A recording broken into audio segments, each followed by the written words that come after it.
In the quiet village of St. Mary Mead, a priceless collection of rare books vanishes from a locked library at Harrow Hall, leaving no trace. Enter Miss Jane Marple, whose sharp eyes and knitting needles unravel a web of secrets. A nervous librarian hides debts, a scholar conceals ambition, a charming guest masks his wanderings, and a cunning dealer plots for profit. Through hidden passages, whispered gossip, and a scrap of vellum, Miss Marple uncovers greed's trail, proving no lock can hide the truth from her keen mind. Chapter 1. The Vanishing Volumes. The autumn sun cast a golden glow over St. Mary Mead, where the hedgerows stood crisp and the chimneys puffed lazily against a pale sky. In her cottage on the High Street, Miss Jane Marple sat by the window, her knitting needles clicking rhythmically as she worked on a pale blue shawl. The village was quiet, save for the occasional clatter of a bicycle or the distant bark of a dog. Yet, beneath this tranquil surface, a tremor of excitement had begun to ripple, brought to Miss Marple's door by her young maid, Lily, whose cheeks were flushed with the thrill of gossip. "Miss Marple, have you heard?" Lily said, setting down a tray of tea with a clink. "There's been a theft at Harrow Hall. Sir Reginald's books, those old dusty ones in his library, gone, every last one." Her eyes sparkled with the drama of it. "The milkman told me, and he had it from Mrs. Pym herself." Miss Marple's needles paused, her mild blue eyes lifting from the wool. "A theft, Lily? At Harrow Hall?" Her voice was gentle, but her mind was already turning, sharp as a tack. "Tell me everything you know." Lily, eager to oblige, recounted the tale. Sir Reginald Harrow, the reclusive master of Harrow Hall, had discovered the loss that very morning. His private library, a sanctum of rare manuscripts and incunabula, had been stripped bare. The room, locked with a key he kept on his person, showed no signs of tampering. Not a single volume remained. Not the illuminated Psalter, not the Shakespeare folio, not even the 1483 Caxton Chaucer that Sir Reginald was said to cherish above all else.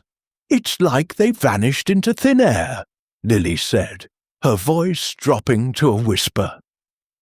Miss Marple sipped her tea, her thoughts drifting to Harrow Hall, a Georgian pile on the edge of the village, its ivy-clad walls hiding more secrets than most. Sir Reginald was a man of peculiar habits, rarely seen in St. Mary Mead save for his weekly attendance at church, where he sat stiffly in his pew, his face as unreadable as one of his ancient tomes. His library was his world, and its violation would strike him deeply. "A locked room," Miss Marple murmured, "is a challenge to the curious mind." By midday the village was abuzz, and Miss Marple, at the invitation of Mrs. Pym, the housekeeper, found herself at Harrow Hall. Mrs. Pym, a stout woman with a penchant for nervous chatter, met her at her door, wringing her hands. "Oh, Miss Marple, it's dreadful. Sir Reginald's beside himself. He's with Constable Higgs now. But what can be done? Those books were his life." The hall was cool and dim, its oak-panelled corridors lined with portraits of stern Harrow ancestors. Miss Marple followed Mrs. Pym to the drawing-room, where Sir Reginald sat, his thin frame hunched in a leather chair. His face was pale, his eyes hollow with shock.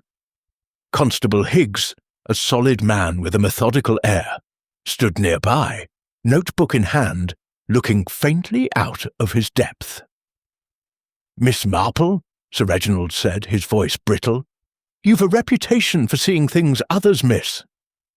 I'd be grateful for any insight." He gestured weakly toward the library door, a heavy slab of oak with a gleaming brass lock. "It was locked last night, as always. I checked it myself. This morning the shelves were empty. Not a trace of them." Miss Marple nodded, her expression one of quiet sympathy, though her eyes were alert, taking in every detail. The library, when she entered, was a splendid room, its high ceilings adorned with plasterwork, its walls lined with empty shelves that seemed to mourn their lost occupants. The air smelled faintly of old leather and parchment, a scent now tinged with absence. The windows were tall and narrow, each secured with iron bars. The lock on the door was untouched, its key still in Sir Reginald's pocket. "No signs of force," Constable Higgs said, scratching his head. "It's a proper mystery, Miss Marple. Who could get in here without a key?" Miss Marple's gaze lingered on the room's details. The polished floor, the fireplace with its cold ashes, a small ventilation grate high on one wall. She recalled a case in St. Mary Mead years ago, when a thief had slipped through a forgotten attic hatch. "Locks," she said softly, almost to herself, "are only as strong as the secrets they keep." Mrs. Pym, hovering nearby, offered tea, and as they sat, she spilled more than just gossip. "There's been folks in and out of that library lately," she said, lowering her voice. "Mr. Poole, the librarian, of course. He's always there, fussing over those books. Then Dr. Ward, that scholar lady, poking about for her research. And Mr. Trent, the guest, such a charming man, but new to us. And that dealer, Mr. Gorman from London. He was here last week, eyeing everything." Miss Marple's needles, brought along in her bag, resumed their gentle rhythm as she listened. 4 names, 4 possibilities. Each, she knew, would have their own reasons, their own secrets. People, she thought, are never quite what they seem, especially when something valuable is at stake. As she left Harrow Hall, the autumn leaves crunching underfoot, Miss Marple's mind was already at work, piecing together the puzzle. A locked room, a vanished collection, and 4 souls with access to the scene. The truth, she mused, is like a rare book, hidden in plain sight, if you know where to look. Chapter 2. The Library's Keepers. The afternoon light filtered through the mullioned windows of Harrow Hall, casting long shadows across the polished floors, as Miss Jane Marple sat in the drawing-room, her knitting needles moving with a quiet, steady rhythm. The air was heavy with the scent of beeswax and old wood, but beneath the calm elegance of the room, a current of unease rippled. Sir Reginald Harrow, still pale from the morning's discovery, had retired to his study, leaving Miss Marple to sip tea with Mrs. Pym, the housekeeper, whose nervous energy seemed to fill the space. The theft of the rare book collection had shaken the household, and Miss Marple, ever observant, knew that the key to the mystery lay not in the locked library, but in the hearts of those who had access to it.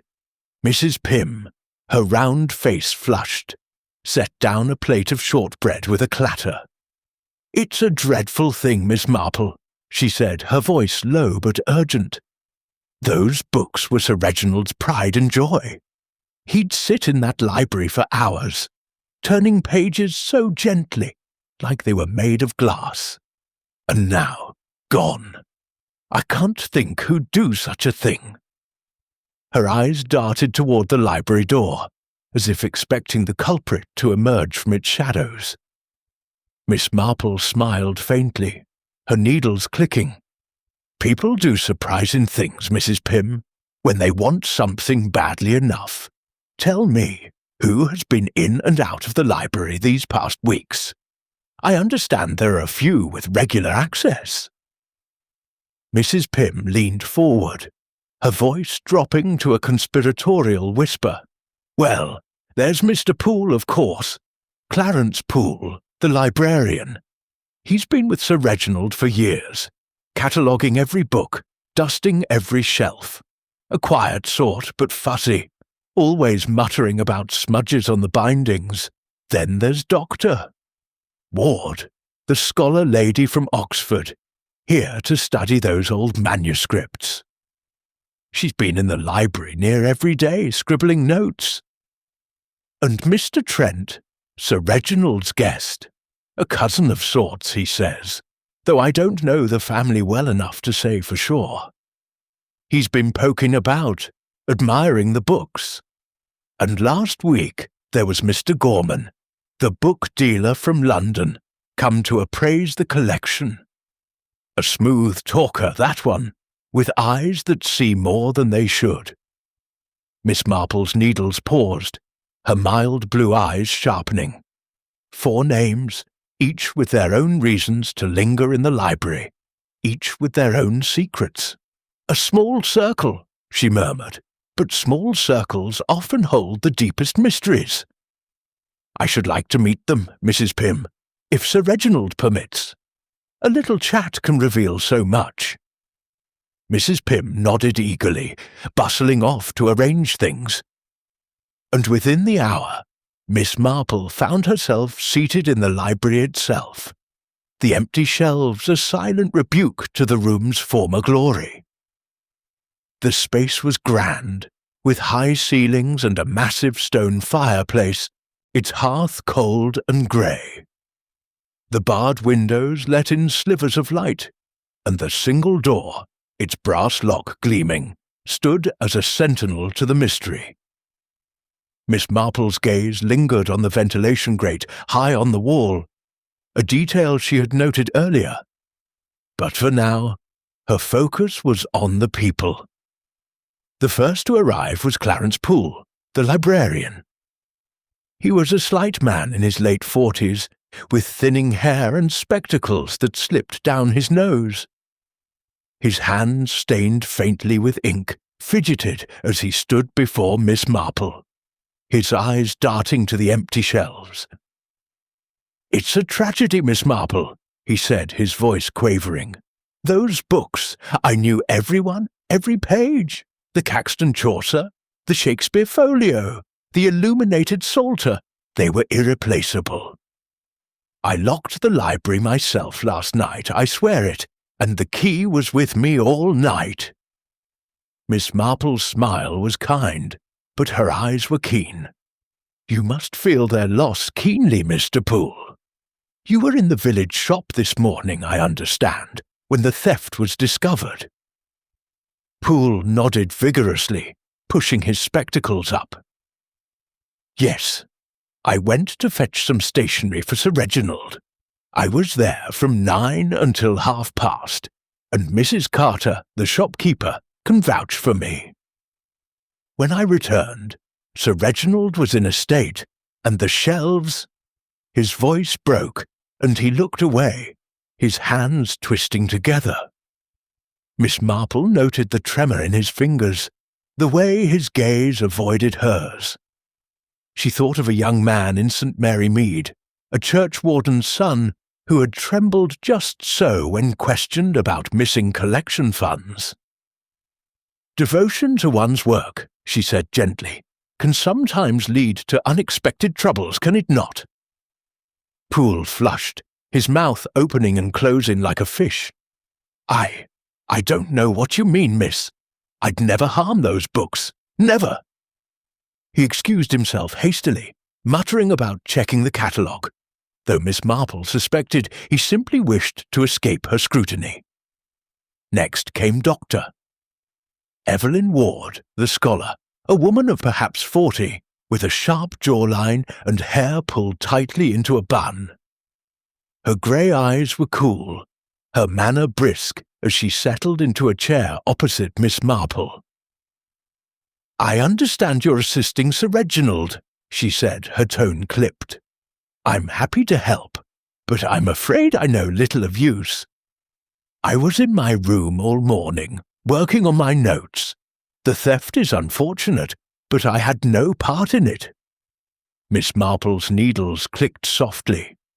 "Your work sounds fascinating, Doctor. Ward? Medieval manuscripts, I believe. You must have spent many hours in this library." Dr. Ward inclined her head.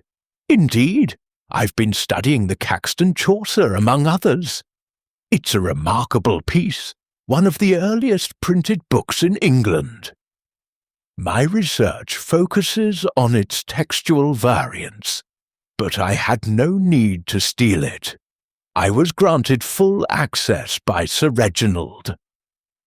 Her voice was steady, but Miss Marple detected a faint defensiveness, like that of a schoolmistress caught out by a clever pupil.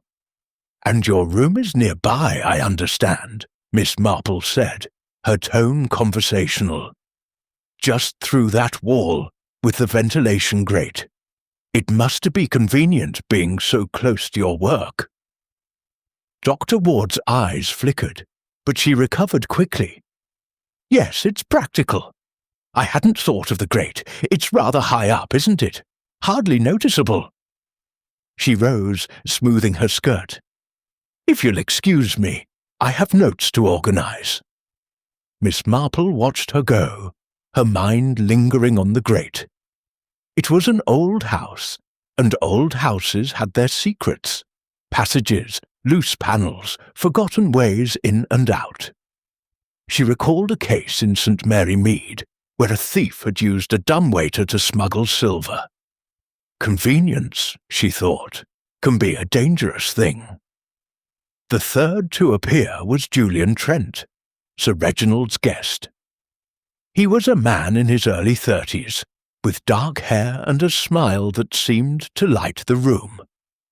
He carried himself with an easy grace, his tailored suit hinting at a life of comfort, though his origins were vague. "Miss Marple," he said, bowing slightly, "a pleasure to meet you, even under such grim circumstances. Sir Reginald speaks highly of your insight." Miss Marple returned his smile, though her eyes were watchful. "You're kind, Mr. Trent.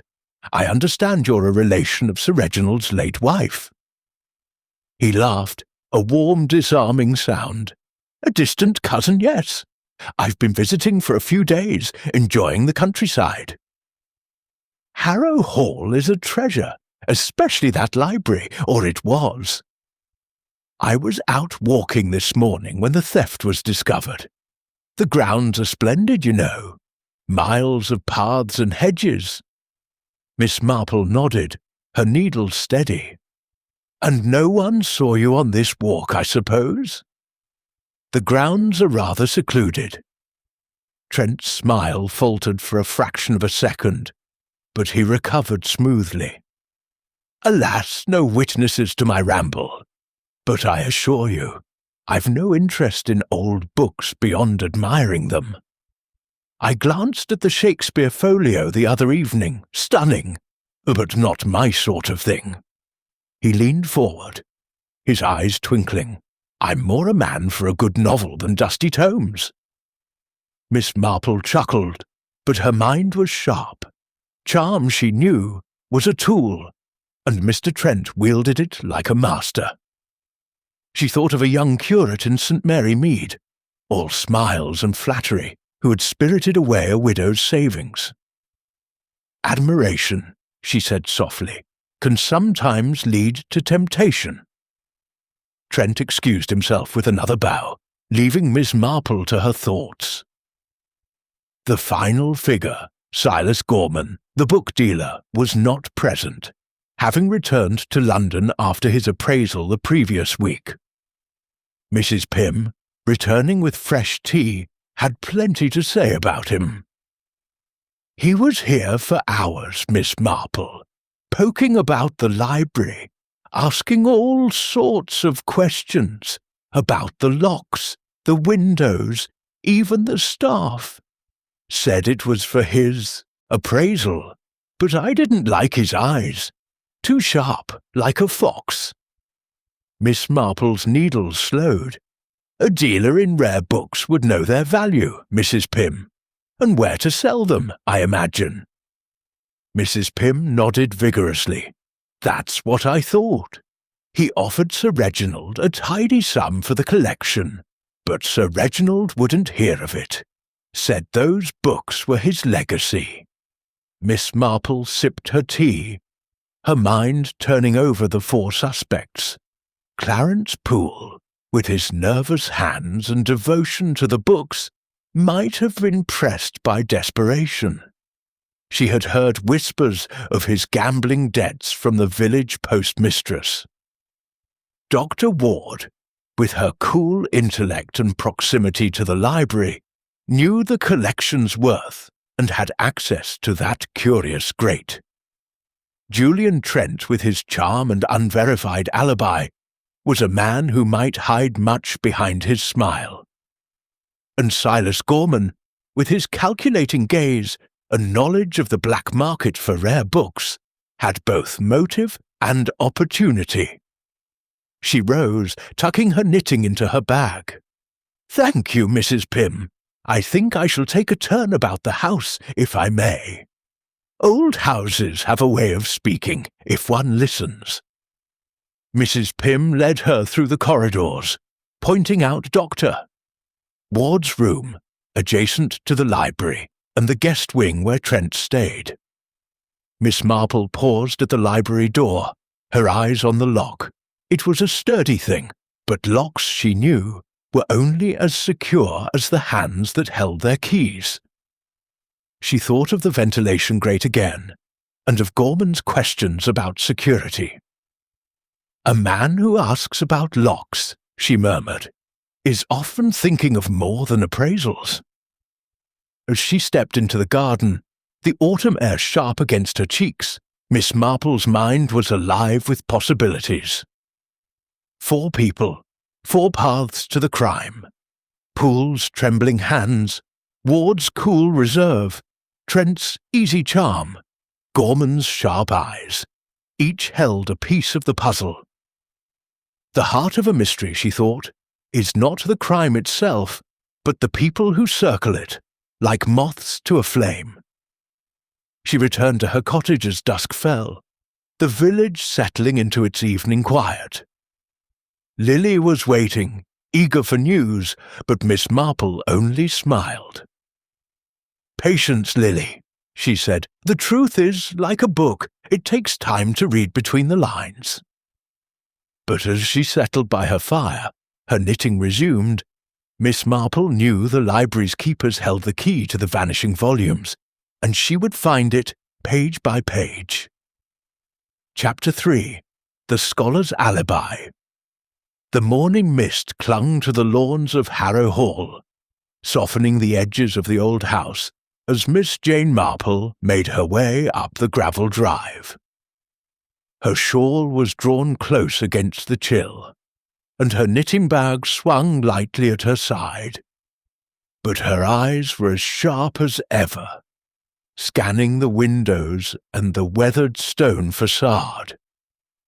The theft of Sir Reginald Harrow's rare book collection had stirred St. Mary Mead into a flurry of speculation, and Miss Marple, invited back by a fretful Mrs. Pym, was determined to unravel the threads of this peculiar puzzle.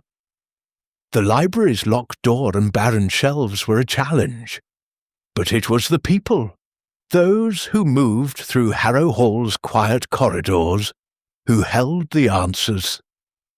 Mrs. Pym met her at the door, her apron slightly askew, her face a mixture of relief and anxiety. "Oh, Miss Marple, I'm glad you're here," she said, ushering her inside. "Sir Reginald's taken to his bed, says his heart can't bear the strain. And the constable's been poking about, but he's no closer to finding those books. I thought you might have a word with Doctor Ward. She's been in the library again, looking at her notes, calm as you please." Miss Marple nodded, her expression serene but her mind alert. Calmness, Mrs. Pym, can be as telling as agitation. I should like to speak with Dr. Ward, if she's willing." The housekeeper led her to the morning room, where Dr. Evelyn Ward sat at a small table, surrounded by papers covered in precise, angular handwriting. The scholar looked up as Miss Marple entered, her grey eyes cool behind her spectacles. She was a woman of austere elegance, her dark dress severe, her hair still tightly pinned, as if disorder were an affront to her nature. "Miss Marple," she said, setting down her pen. "Mrs. Pym tells me you're assisting with this unfortunate business. I'm not sure what I can offer, but I'll answer your questions." Miss Marple settled into a chair, her knitting bag at her feet. "You're very kind, Doctor. Ward, your work on the manuscripts must be absorbing. I understand you are studying the Caxton Chaucer in particular." Dr. Ward's lips pressed into a thin line, though her tone remained even. "Yes, among others. It's a remarkable text, one of the earliest printed books in English. My research examines its textual variants, small differences in wording that reveal much about early printing practices. Sir Reginald allowed me full access, so I had no reason to steal it or any other book." Miss Marple's needles began their gentle clicking, a soothing counterpoint to the scholar's crisp words. "Fascinating," she said. "You must know the collection's value then, not just in scholarship but in pounds and shillings. Such books are rare treasures." Dr. Ward's eyes flickered, a momentary shadow crossing her face. "I'm aware of their market value, yes. The Chaucer alone could fetch thousands at auction. But my interest is academic, not financial. I was in my room all morning yesterday, transcribing notes from memory, as the library was locked after the theft was discovered." Miss Marple tilted her head, her expression one of polite curiosity. "Your room is so conveniently placed, Doctor. Ward, just next to the library. I noticed a ventilation grate on the shared wall. Quite an old feature, isn't it? I suppose it's too high to be of much use, but it does connect the two. Spaces." Dr. Ward's fingers tightened briefly on her pen, though her voice remained steady. "I hadn't given it much thought. It's an old house, full of quirks. I was focused on my work, not architectural details." She paused, then added, "If you're suggesting I used it to access the library, I assure you I'm no acrobat. Besides, why would I risk my reputation for a theft?" Miss Marple smiled, her eyes soft but searching. "Oh, I suggest nothing, Doctor. Ward, I only observe. People are so interesting, don't you think? They see what they wish to see, and sometimes overlook what's right before them." She recalled a spinster in St. Mary Mead, a woman of impeccable manners who had quietly pilfered from the church poor box, her calm demeanour hiding a desperate need. "Your alibi is clear, then. Your notes kept you busy all morning." Dr. Ward nodded, gesturing to the papers. "I have them here if you care to see. Timestamps, references, all accounted for. I didn't leave my room until Mrs. Pym called me to lunch." Miss Marple glanced at the papers, noting the meticulous handwriting, the careful annotations. "Very thorough," she said. "You must have a remarkable memory to work from it so well without the books themselves." The scholar's expression tightened, but she said nothing, and Miss Marple let the moment pass. As Dr. Ward gathered her papers and excused herself, Miss Marple's gaze lingered on the door, her mind turning over the scholar's composure. Calmness, she knew, could be a mask, and Dr. Ward's was a very good one. Mrs. Pym, hovering nearby, offered to show Miss Marple the scholars' room, and the two women made their way down the corridor. The room was small but tidy, its single window overlooking the rose garden. A narrow bed, a desk piled with books, and a wardrobe filled the space, but Miss Marple's eyes went to the wall shared with the library. The ventilation grate, set high above the desk, was a square of ornate iron, large enough to admit a draught, or perhaps something more. She stepped closer, her shawl brushing the desk, and noted a faint smudge of dust on the floor beneath, as if something had been disturbed. "An old house," Miss Marple said, almost to herself. "They're full of secrets, aren't they? Like the vicarage in St. Mary Mead, where we found a hidden panel behind the fireplace. No one noticed until the cat scratched at it." Mrs. Pym's eyes widened. "You don't think someone could have used that grate, do you? It's so high up, and Dr. Ward's not the climbing sort." Miss Marple smiled. "Oh, I don't know, Mrs. Pym. People can surprise you when they're determined, but let's not jump to conclusions." She thanked the housekeeper and returned to the library, where Constable Higgs was examining the lock for the third time that morning. His brow furrowed. "No luck, Miss Marple," he said, straightening. "This lock's solid as a bank. Vault. No scratches, no jimmying. Whoever took those books had a key, or some other way in." Miss Marple's gaze drifted to the grate again. "Or some other way out," she murmured. She thought of the scholar's cool demeanour, her precise notes, her room so conveniently placed. Dr. Ward had no apparent motive, but Miss Marple knew that motives were like roots, hidden deep, yet vital to the plant above. A scholar's reputation could be a fragile thing, and the allure of a rare manuscript might tempt even the most disciplined mind. As she left the library, Miss Marple paused in the hall, where a portrait of Sir Reginald's great-grandfather glowered down. She thought of the Caxton Chaucer, its value not just in money, but in prestige.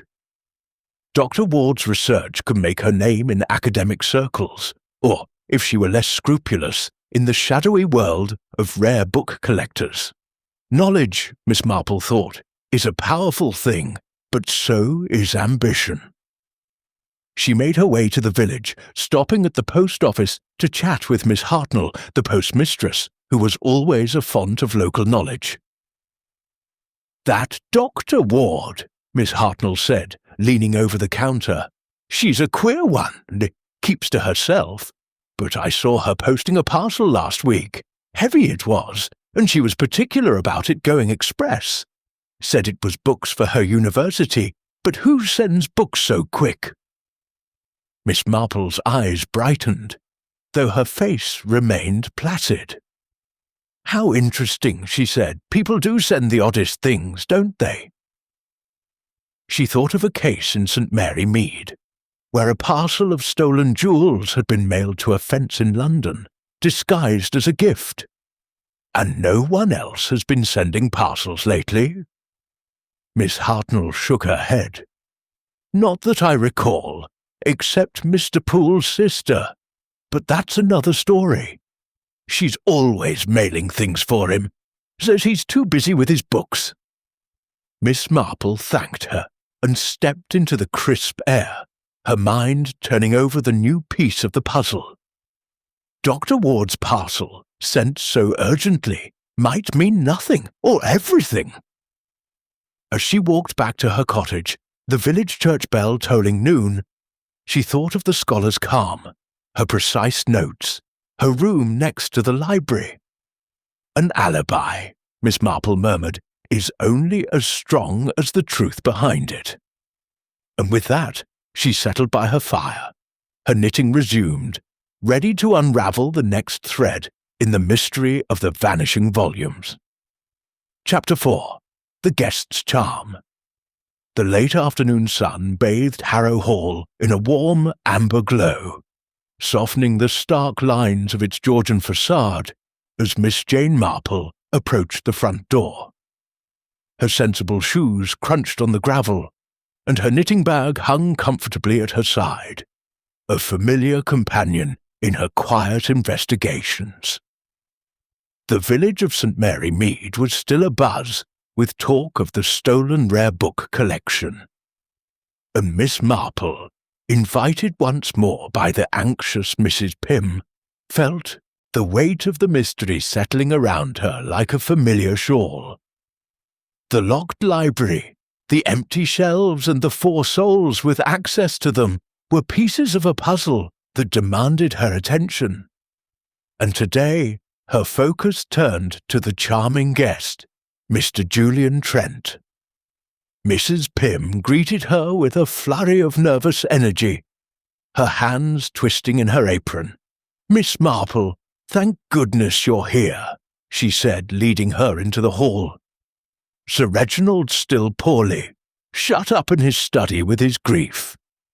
Constable Higgs has been poking about again, but he's no closer to answers. I thought you might want a word with Mr. Trent.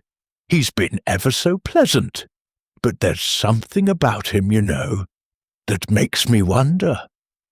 Miss Marple's eyes twinkled faintly behind her spectacles.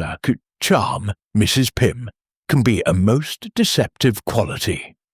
I should like to meet Mr. Trent if he's about. The housekeeper nodded and led her to the drawing-room, where Julian Trent stood by the fireplace, his tall frame relaxed, his dark hair catching the light. He was a man of perhaps 32, with a face that seemed designed to please, high cheekbones, a ready smile, and eyes that sparkled with a hint of mischief. His tailored jacket spoke of means, though his manner suggested a studied ease rather than inherited wealth. "Miss Marple," he said, stepping forward with a bow. "What a delight! Sir Reginald mentioned your knack for solving puzzles. I'm at your service, though I fear I'm a dull piece in this one." Miss Marple settled into a velvet-upholstered chair, her knitting bag at her feet, and drew out her needles, their soft clicking a gentle rhythm in the quiet room. "You're very kind, Mr. Trent," she said, her voice mild. "I understand you're a cousin of Sir Reginald's late wife, a recent arrival at Harrow Hall." Trent's smile widened, and he leaned against the mantel, one hand in his pocket. "Distant cousin, yes. My mother was a Harrow by marriage, though the connection's rather tangled. I came to visit on a whim, really. Heard about Sir Reginald's collection and thought I'd see the old place. I've been here 3 days, soaking up the country air. Dreadful business about those books, though. I can't imagine who'd do such a thing." Miss Marple's needles moved steadily, her eyes resting on him with a quiet intensity. "And where were you yesterday morning, Mr. Trent, when the theft was discovered? A walk, I believe you said?" He nodded, his expression open. "Yes, out on the grounds. The paths behind the hall are splendid. Hedges, oaks, a little stream. I was out from about 8 until 10, I'd say. Got back just as the household was in an uproar. Poor Sir Reginald looked like he'd seen a ghost. No one saw you on this walk, I suppose?" Miss Marple's tone was conversational, but her gaze was sharp, noting the slight tightening of his jaw. "Afraid not," Trent said, his laugh light. "I'm a solitary sort of rambler. The grounds are so vast you could lose an army out there. But I assure you, Miss Marple, I've no interest in stealing dusty old books. I'm more for a good detective novel, something with a bit of pace." Miss Marple smiled, her needles pausing for a moment. "Detective novels are entertaining, Mr. Trent, But real mysteries are often slower, don't you think? They require patience. You were in the library the evening before the theft, I understand, admiring the Shakespeare folio. Trent's eyes flickered, but his smile held. Caught me there, Miss Marple. Yes, I had a look. Sir Reginald was kind enough to show me the collection. That folio, first edition, wasn't it, was a marvel. I'm no scholar, but I can appreciate craftsmanship. I left the library around 9, I think, and went to bed soon after. Miss Marple nodded, her mind filing away his words. She thought of a young man in St. Mary Mead, a charming newcomer who had won the village's trust with his easy manners, only to vanish with the contents of the parish fund. Craftsmanship, she said softly, can be admired for many reasons. And you saw nothing unusual that evening? No one lingering near the library? Trent shook his head, his expression earnest. Not a soul. The house was quiet, except for Mr. Poole fussing over his catalogues and Dr. Ward scribbling in her corner. I went straight to my room after.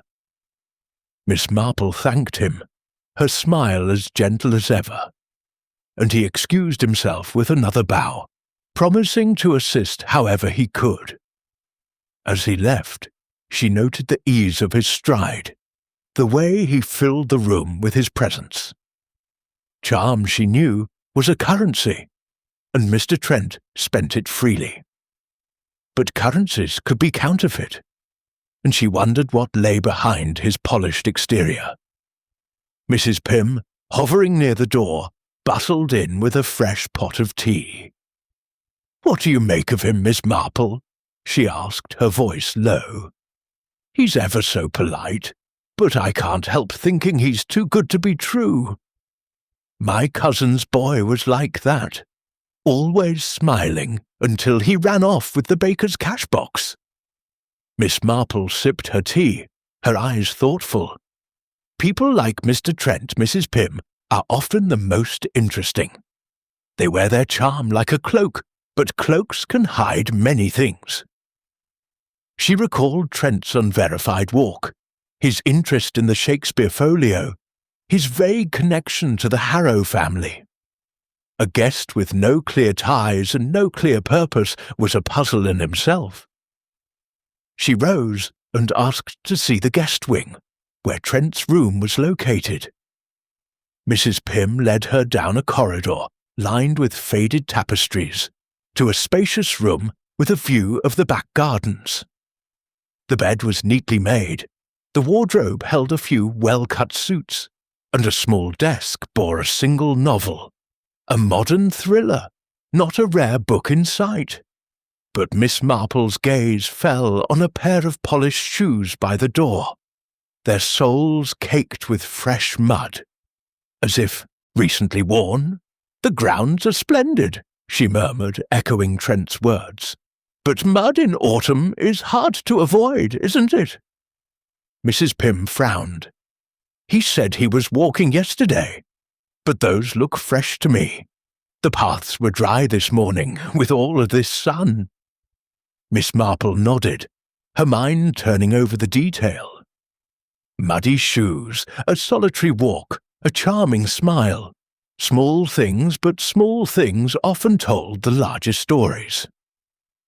She thanked Mrs. Pym and made her way to the village, where the air was crisp and the high street hummed with the usual comings and goings.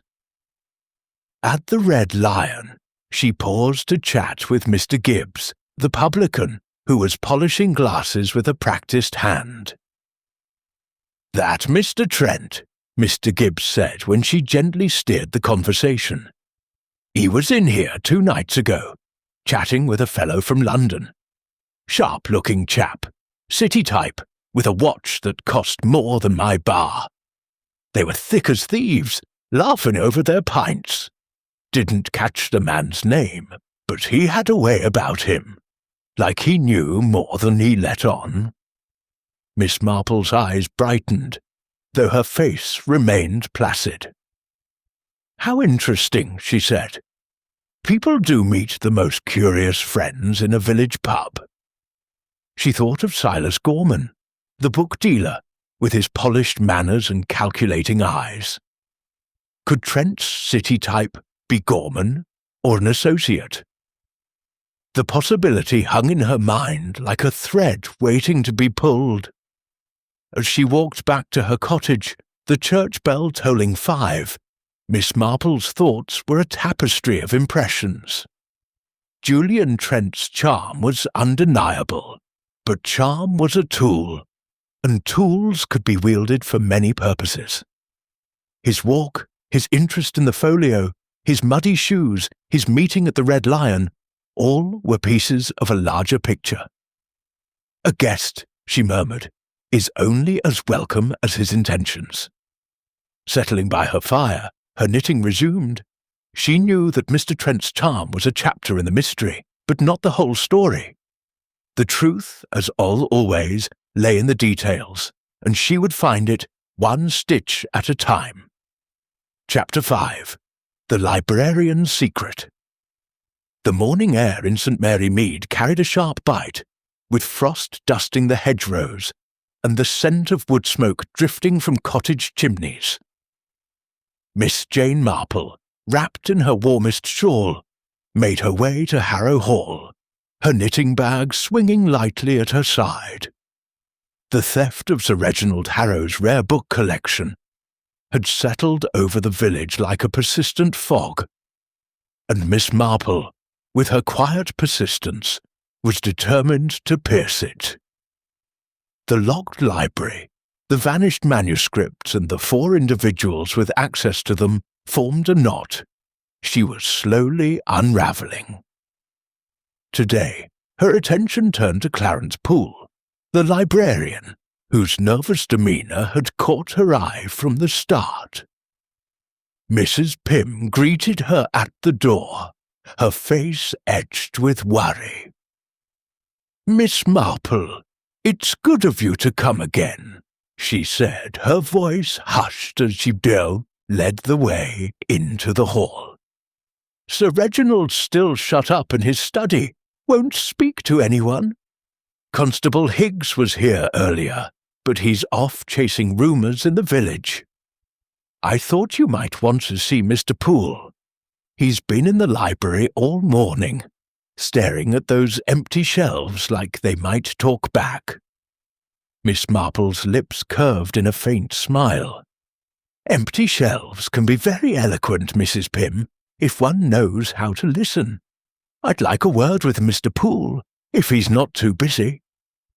The housekeeper nodded and ushered her into the library, where Clarence Poole stood by a bookcase, his thin frame hunched, his ink-stained fingers clutching a ledger. The room was as grand as ever, its high ceilings and barred windows unchanged, but the absence of the books gave it a hollow air, like a church without its congregation. Poole started at the sound of footsteps, his spectacles slipping down his nose as he turned to face Miss Marple. "Oh, Miss Marple," he stammered, his voice high and brittle. "I didn't hear you come in. I was just checking my catalogue, though it's no use now." Miss Marple settled into a chair near the fireplace, its hearth still cold, and drew out her knitting, the needles clicking softly. "It must be a great loss to you, Mr. Poole," she said, her tone gentle but her eyes keen. "You cared for those books as if they were your own, didn't you?" Poole's hands trembled, and he pushed his spectacles up with a jerky motion. "I did, Miss Marple. I loved them. Every page, every binding, the Caxton Chaucer, the Psalter with its gold leaf, the Shakespeare folio. I knew their quirks, their histories. To see them gone—" His voice cracked, and he looked away, his fingers tightening on the ledger. Miss Marple's needles moved steadily, their rhythm soothing against the librarian's agitation. "Such devotion is rare, Mr. Poole. You were here the night before the theft, I believe, locking up at 10. He nodded, his eyes darting to the heavy oak door. Yes, I always lock it myself. Sir Reginald trusted me with the key. I checked the windows too, all barred tight. I went to my room after, and in the morning I was at the village shop when Sir Reginald found the shelves empty. Miss Marple tilted her head, her expression one of quiet sympathy. Mrs. Carter at the shop confirmed you were there, I understand, but devotion, Mr. Poole, can sometimes lead to difficulties, can't it?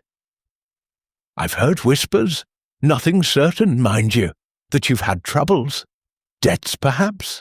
Poole's face drained of colour, and he sank into a chair, his ledger slipping to the floor. Who told you that? He whispered, his voice barely audible. It's not what you think. I'd never touch those books, never sell them. Miss Marple's eyes softened, but her gaze held him firmly. No one's accusing you, Mr. Poole, but troubles can make people do surprising things. In St. Mary Mead, there was a young man, a clerk, who loved his work but fell into debt at cards. He sold a church hymnal to settle it, thinking no one would notice.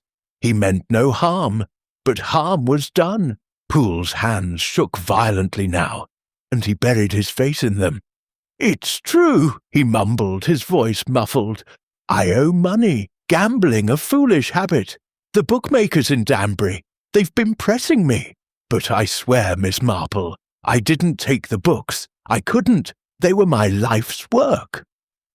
Miss Marple leaned forward slightly, her voice gentle but probing. And no one approached you, Mr. Poole? No one offered to help with those debts, perhaps in exchange for a favour? A key, for instance, or a moment's access to the library? Poole's head snapped up, his eyes wide with panic. No, I mean, nobody asked for anything like that. I locked the door, I kept the key, I'd never betray Sir Reginald. But his voice faltered, and Miss Marple noted the sweat beading on his brow, the way his fingers twisted together like knotted string. She sat back, her needles resuming their rhythm. Of course, Mr. Poole, but keys can be borrowed or copied, and desperate men can be persuaded. You're certain you saw nothing unusual that night? No one lingering near the library, perhaps? Poole shook his head, but his eyes flickered toward the door, and Miss Marple followed his glance. The brass lock gleamed, untouched, but her mind returned to the ventilation grate high on the wall, a detail that seemed to hover at the edge of every conversation. Thank you, Mr. Poole, she said, rising. You've been most helpful. Try not to worry. Things have a way of coming clear. As Poole stumbled from the room, muttering about his catalogue, Miss Marple lingered, her gaze sweeping the library. The empty shelves, the barred windows, the grate, all were silent witnesses to the crime. She thought of Poole's trembling hands, his debts, his fierce love for the books. Desperation, she knew, could drive even the most loyal to betrayal, however unwitting. She recalled a case in St. Mary Mead, where a gardener, pressed by creditors, had let slip the location of a hidden safe. Loyalty, she murmured, is a fragile thing under pressure. Mrs. Pym appeared, her face anxious. Did he tell you anything, Miss Marple? He's been so jumpy. I thought he might know something. Miss Marple tucked her knitting away, her expression thoughtful. He's troubled, Mrs. Pym, but whether by guilt or fear, I'm not yet sure. Tell me, has Mr. Poole's sister been by lately? I hear she handles his post. Mrs. Pym's eyes widened. Oh, yes, Miss Clara Poole. She's at the post office, always mailing things for him. Just yesterday, she sent a parcel. Said it was old clothes, but it was heavy, and she was in a rush. I saw her myself when I went for stamps." Miss Marple's lips twitched in a faint smile. "How curious! Parcels can carry so many things, can't they?" She thanked Mrs. Pym and stepped into the hall, where the portraits of Harrow ancestors watched with unblinking eyes. A heavy parcel, sent the day after the theft, suggested possibilities. Books, perhaps, or something else entirely. She thought of Dr. Ward's express parcel, and now Poole's sister's hurried post. "The post office," she mused, "is a village's confessional." She made her way to the village, stopping at the post office, where Miss Clara Poole, a thin woman with her brother's nervous eyes, stood behind the counter. "Good morning, Miss Poole," Miss Marple said, her voice warm. "I hear you sent a parcel for your brother yesterday. Old clothes, was it?" Clara flushed, her hands fumbling with a stack of envelopes. "Yes, just some things he didn't need. He's always so busy. I help with his errands." Her voice was too quick, her eyes avoiding Miss Marple's. Miss Marple nodded, her expression kindly, but her mind sharp. "Very sisterly of you. Parcels do pile up, don't they? I suppose it was sent to Danbury, where his bookmakers are?" Clara's face went white, and she dropped an envelope. I don't know about bookmakers, Miss Marple. It was just clothes, sent to a charity in London." She busied herself with the counter, her hands trembling. Miss Marple thanked her and left, the church bell tolling 11 as she walked down the high street.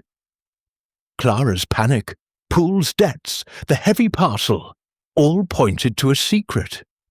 But whether it was theft or something else, she couldn't yet say. She thought of the librarian's devotion, his fear, his sister's haste.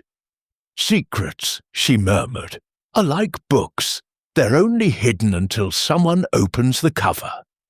Back at her cottage, Miss Marple settled by the fire, her knitting resuming its steady rhythm. Clarence Poole's secret was a thread in the tapestry, but it was tangled with others. Dr. Ward's calm, Trent's charm, Gorman's absence. The library's keepers were revealing themselves page by page, and Miss Marple knew that the truth, like a rare manuscript, was waiting to be read. She would find it, stitch by careful stitch. Chapter 6. The Dealer's Visit. The sky over St. Mary Mead was a sombre grey, with clouds piling high, as if mirroring the weight of the mystery at Harrow Hall. Miss Jane Marple, her shawl pulled tight against the damp chill, walked briskly toward the village station, her knitting bag tucked under her arm. The theft of Sir Reginald Harrow's rare book collection had deepened, its threads weaving through the lives of those who had crossed the library's threshold. Clarence Poole's trembling confession of debts, Dr. Ward's cool alibi, and Julian Trent's polished charm had each added a piece to the puzzle. But Miss Marple's thoughts now turned to the fourth figure. Silas Gorman, the London book dealer whose visit to Harrow Hall had preceded the theft by mere days. His absence from the village made him no less central, and Miss Marple, ever methodical, had persuaded Constable Higgs to summon him back for questioning. At the station, a small crowd had gathered, drawn by the arrival of the noon train from London. Miss Marple stood apart, her eyes scanning the platform, as the engine hissed and passengers disembarked. Silas Gorman emerged, a tall man in his late 40s, his overcoat immaculate, his silver hair swept back, and his sharp eyes taking in the village with a flicker of disdain. He carried a leather satchel, and his polished shoes gleamed despite the muddy platform. "Miss Marple," he said, spotting her, his voice smooth as velvet. "Constable Higgs mentioned you'd be here. I'm happy to assist, though I can't imagine what more I can add." Miss Marple's smile was gentle, her eyes bright with quiet scrutiny. "You're very good to come, Mr. Gorman. Shall we walk to Harrow Hall? A little fresh air might clear our thoughts." They set off, Gorman's stride measured, his manner polished but guarded. "A dreadful business, this theft," he said as they passed the village green. Sir Reginald's collection was exceptional. The Caxton Chaucer, the Shakespeare Folio, the Psalter. I appraised it at £50,000, a conservative estimate. To think it's all gone. He shook his head, his expression one of practised regret. Miss Marple's needles, tucked in her bag, seemed to itch for use, but she kept her hands still, her voice conversational. "You have an eye for value, Mr. Gorman. You must see many fine collections in your work. Tell me, what was your impression of Harrow Hall's library when you visited last week?"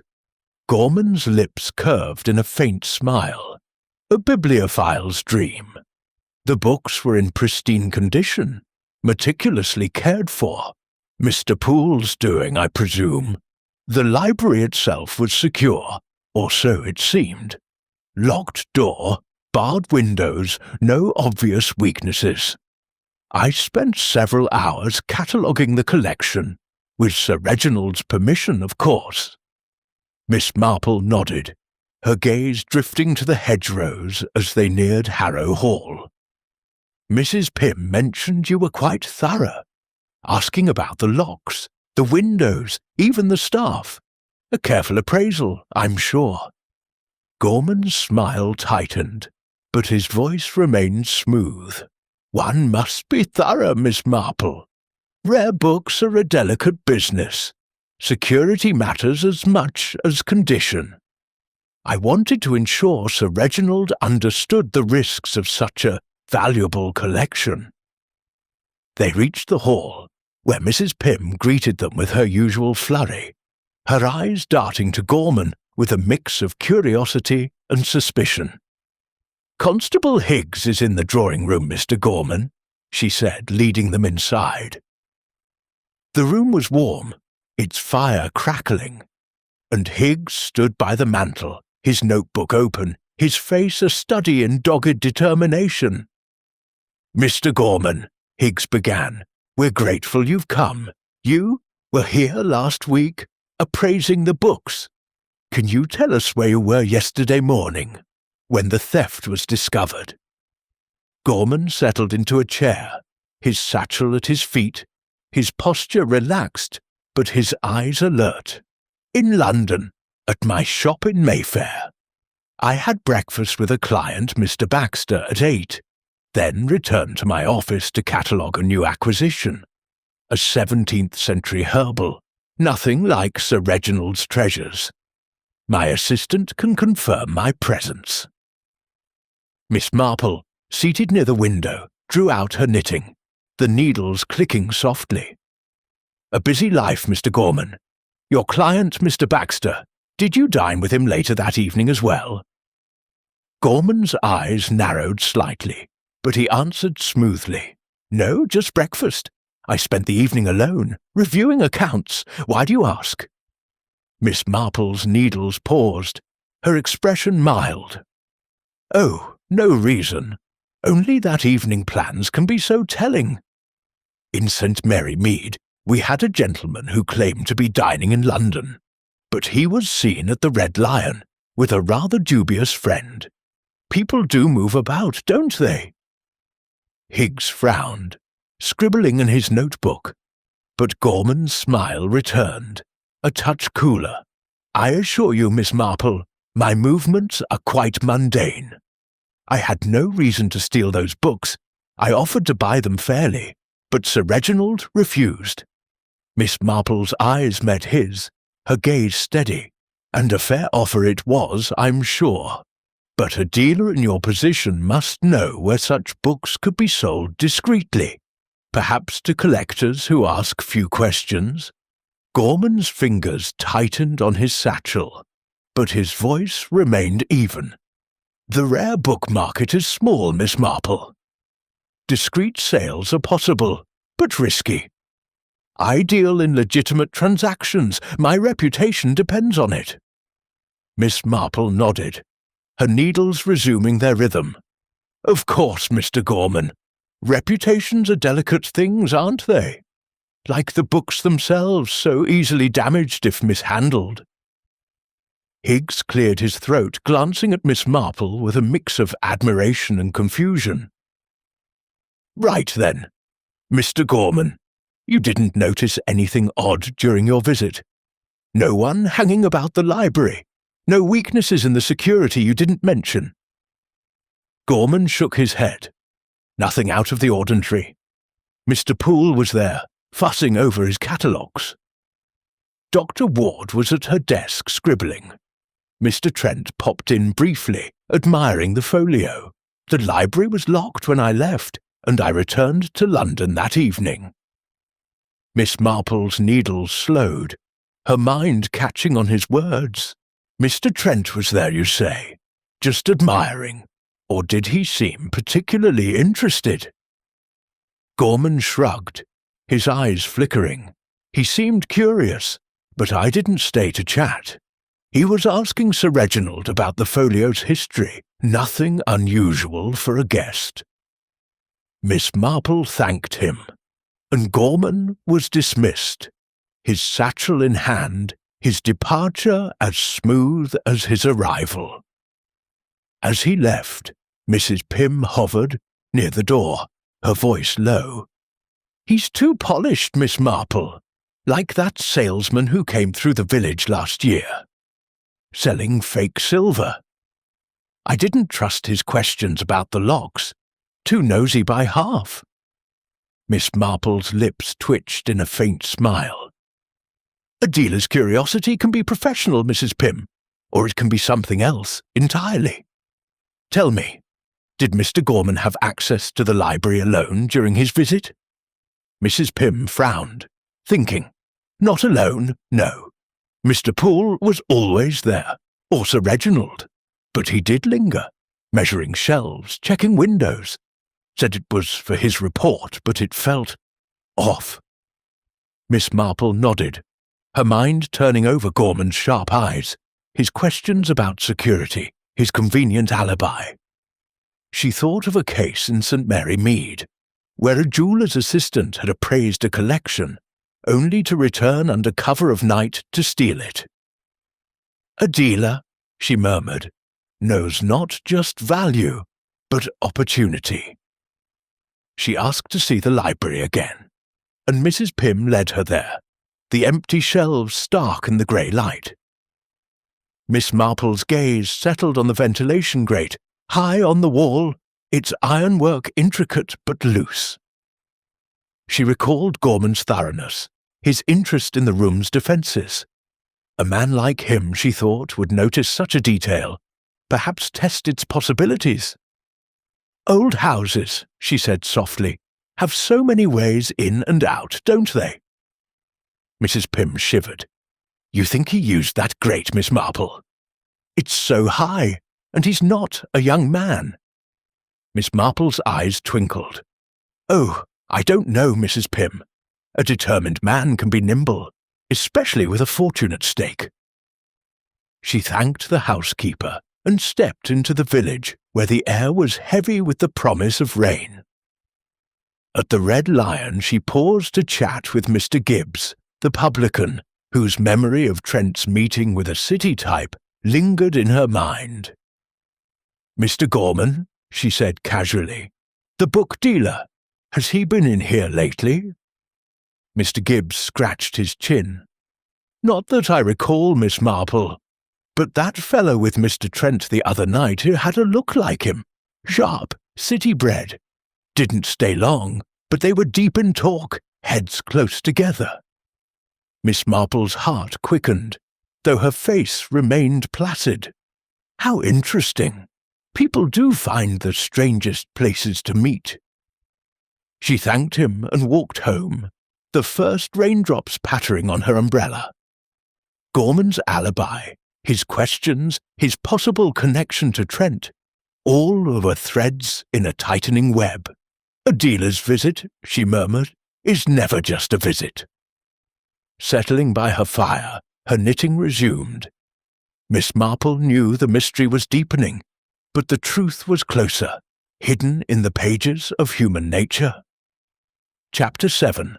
The Clue in the Grate. A thin drizzle fell over St. Mary Mead, veiling the village in a soft grey haze as Miss Jane Marple made her way to Harrow Hall. Her umbrella bobbed above her and her knitting bag, ever present, swung gently at her side. The theft of Sir Reginald Harrow's rare book collection had woven a complex web, and Miss Marple, with her quiet persistence, was unpicking its strands one by one. Clarence Poole's debts, Dr. Ward's composure, Julian Trent's charm, and Silas Gorman's calculating visit had each revealed something of their natures. But the library itself, with its locked door and empty shelves, held secrets yet to be uncovered. Today Miss Marple's thoughts circled back to the ventilation grate, a detail that had lingered in her mind like an unresolved note in a familiar tune. Mrs. Pym met her at the door, her face drawn with the strain of the household's unrest. "Miss Marple, you're a blessing," she said, ushering her into the warmth of the hall. "Sir Reginald's taken to pacing his study, muttering about his books. Constable Higgs is off questioning folk in the village, but I told him you'd be here. You've a way of seeing things, haven't you?" Miss Marple's smile was modest, her eyes bright with purpose. "I only look, Mrs. Pym, and sometimes things look back. I'd like to see the library again, if I may. There's something about that room that wants speaking." Mrs. Pym nodded, leading the way through the oak-panelled corridors, where the air was thick with the scent of polish and old secrets. The library, when they entered, was as grand and desolate as ever, its bare shelves a silent reproach.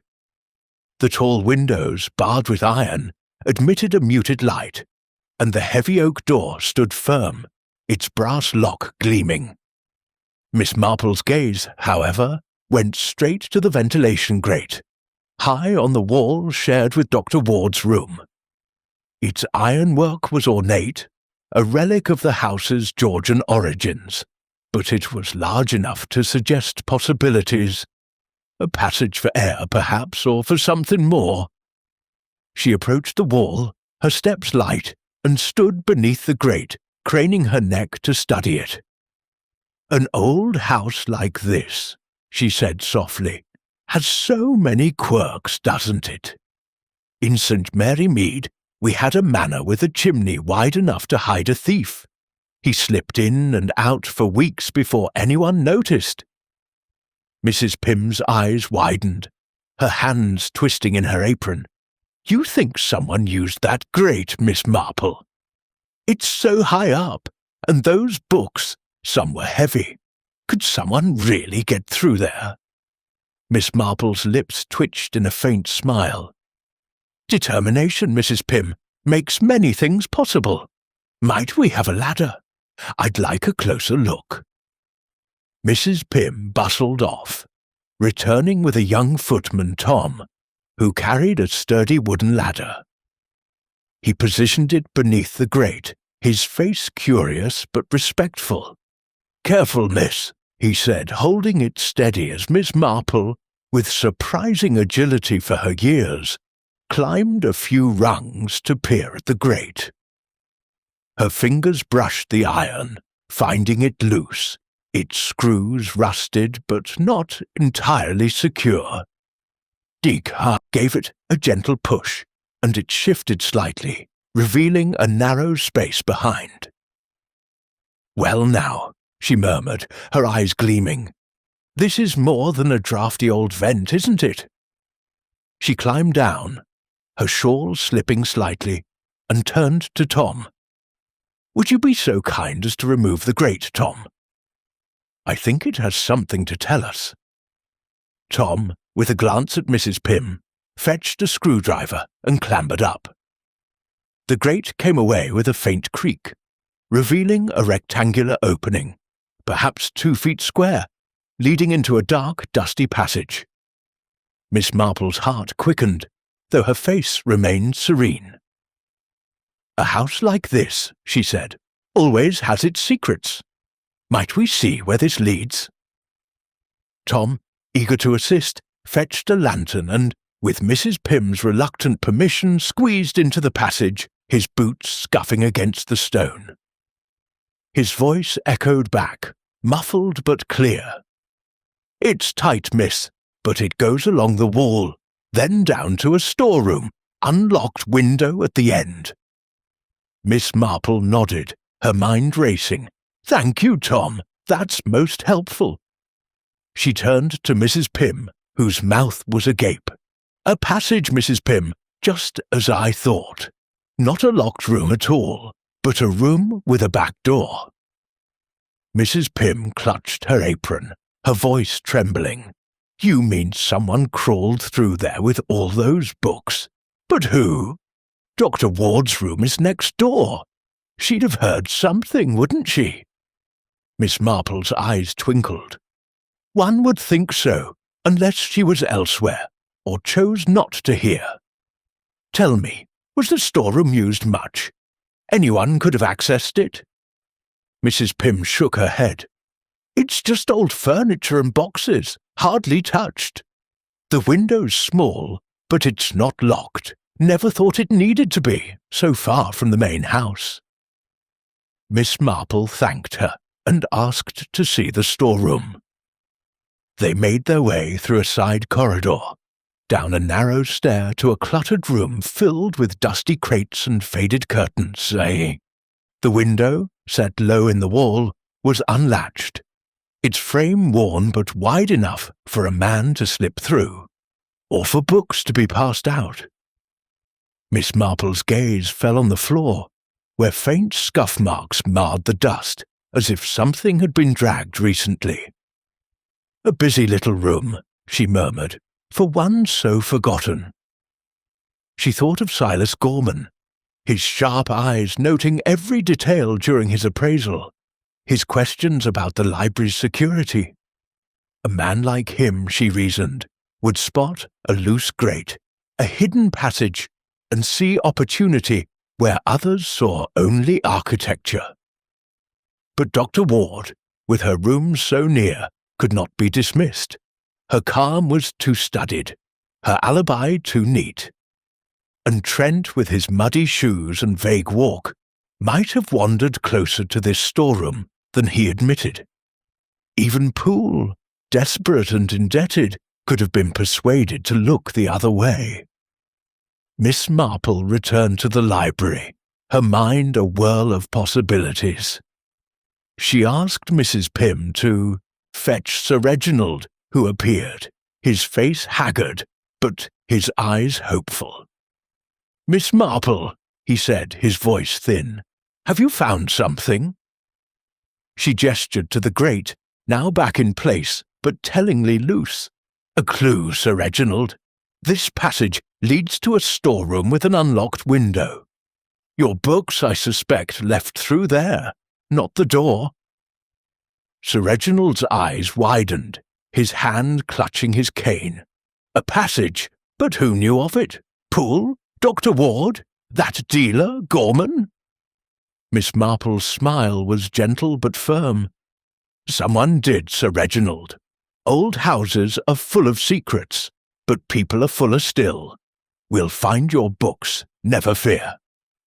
She thought of a case in St. Mary Mead, where a thief had used a forgotten coal chute to smuggle silver.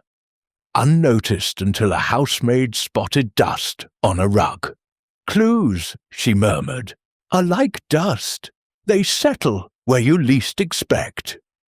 She left Harrow Hall as the drizzle thickened, her umbrella shielding her from the wet but not from the weight of the mystery. At the village tea shop, she paused to chat with Mrs. Bantry, her friend and a font of local gossip. "That storeroom," Mrs. Bantry said, stirring her tea. "I remember Sir Reginald's father using it for old junk. No one goes there now, but I saw Mr. Trent near that side of the house 2 days ago, looking at the windows.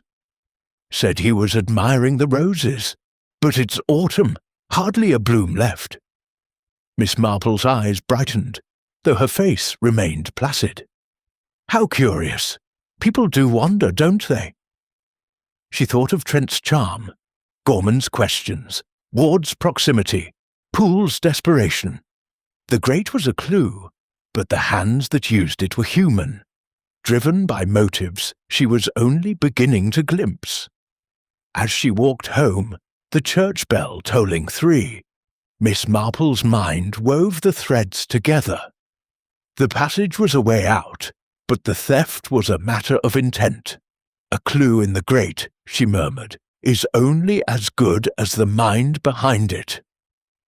Settling by her fire, her knitting needles clicking, she knew the mystery was no longer locked. The truth was emerging, one careful stitch at a time. Chapter 8. The Village Gossip.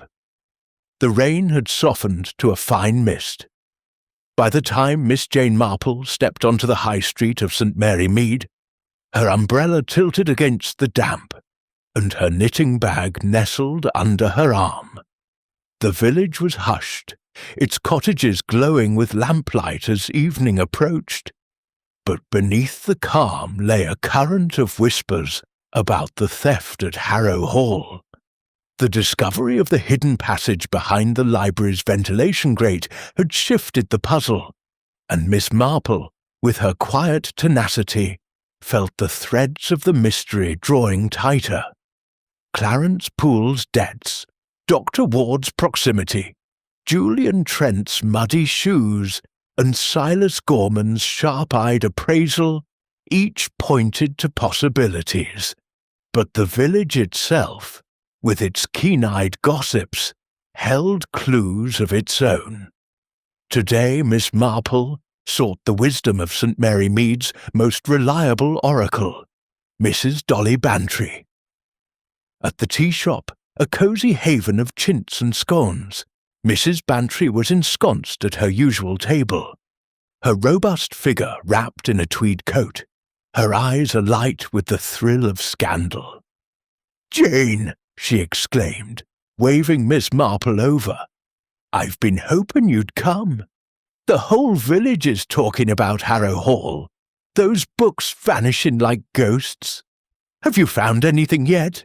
You always do, you know." Miss Marple settled opposite her friend, her smile gentle, but her mind sharp. "I'm only looking, Dolly, as I always do. But villages like ours see more than they say, don't they? I thought you might have heard something about our friends at the Hall. Mr. Poole, Dr. Ward, Mr. Trent, or that dealer, Mr. Gorman." Mrs. Bantry leaned forward, her voice dropping to a conspiratorial hush. "Oh, Jane, you've come to the right place. The village is buzzing, and I've been keeping my ears open. That Mr. Trent, for starters. He's a charmer, isn't he?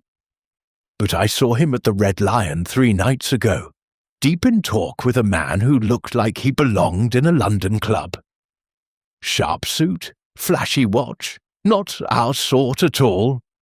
They were huddled in a corner, laughing like old friends, but it felt secretive, you know." Miss Marple's needles emerged from her bag, their soft clicking a counterpoint to Mrs. Bantry's enthusiasm. "How interesting," she said, her eyes bright. "A city type, you say? Did he remind you of anyone? Mr. Gorman, perhaps? Mrs. Bantry's eyebrows shot up. Now you mention it. He did have that polished look Gorman has, all sleek and knowing. I didn't get a name, but they were thick as thieves, Jane, and Trent was buying the drinks. I thought it odd, him being a guest and all, meeting strangers in our pub. Miss Marple nodded, her mind filing away the detail. Julian Trent's unverified walk, his muddy shoes, and now this meeting with a man who might be Silas Gorman, or an associate, suggested a connection she could not yet fully trace. "People do make curious friends," she murmured. "What else have you heard, Dolly? Anything about Mr. Poole or Dr. Ward?" Mrs. Bantry sipped her tea, her eyes gleaming. "Oh, plenty. Poor Mr. Poole's been the talk of the post office. His sister Clara was there yesterday, mailing a parcel so heavy she could barely lift it. Said it was old clothes for a London charity. But Miss Hartnell, you know how she notices everything, said it felt more like books.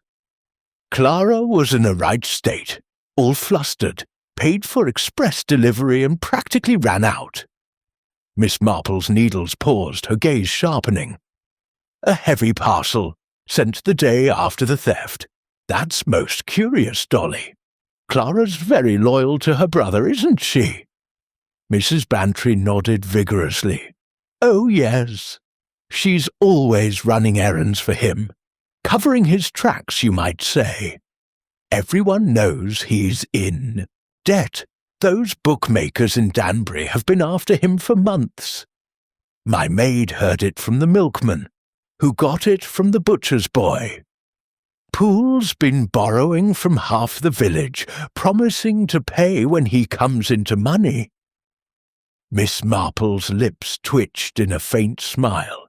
"Villages are marvellous places, aren't they? Nothing stays hidden for long. And Dr. Ward, any whispers about her?" Mrs. Bantry leaned closer, her voice dropping further. "She's a cold fish, that one.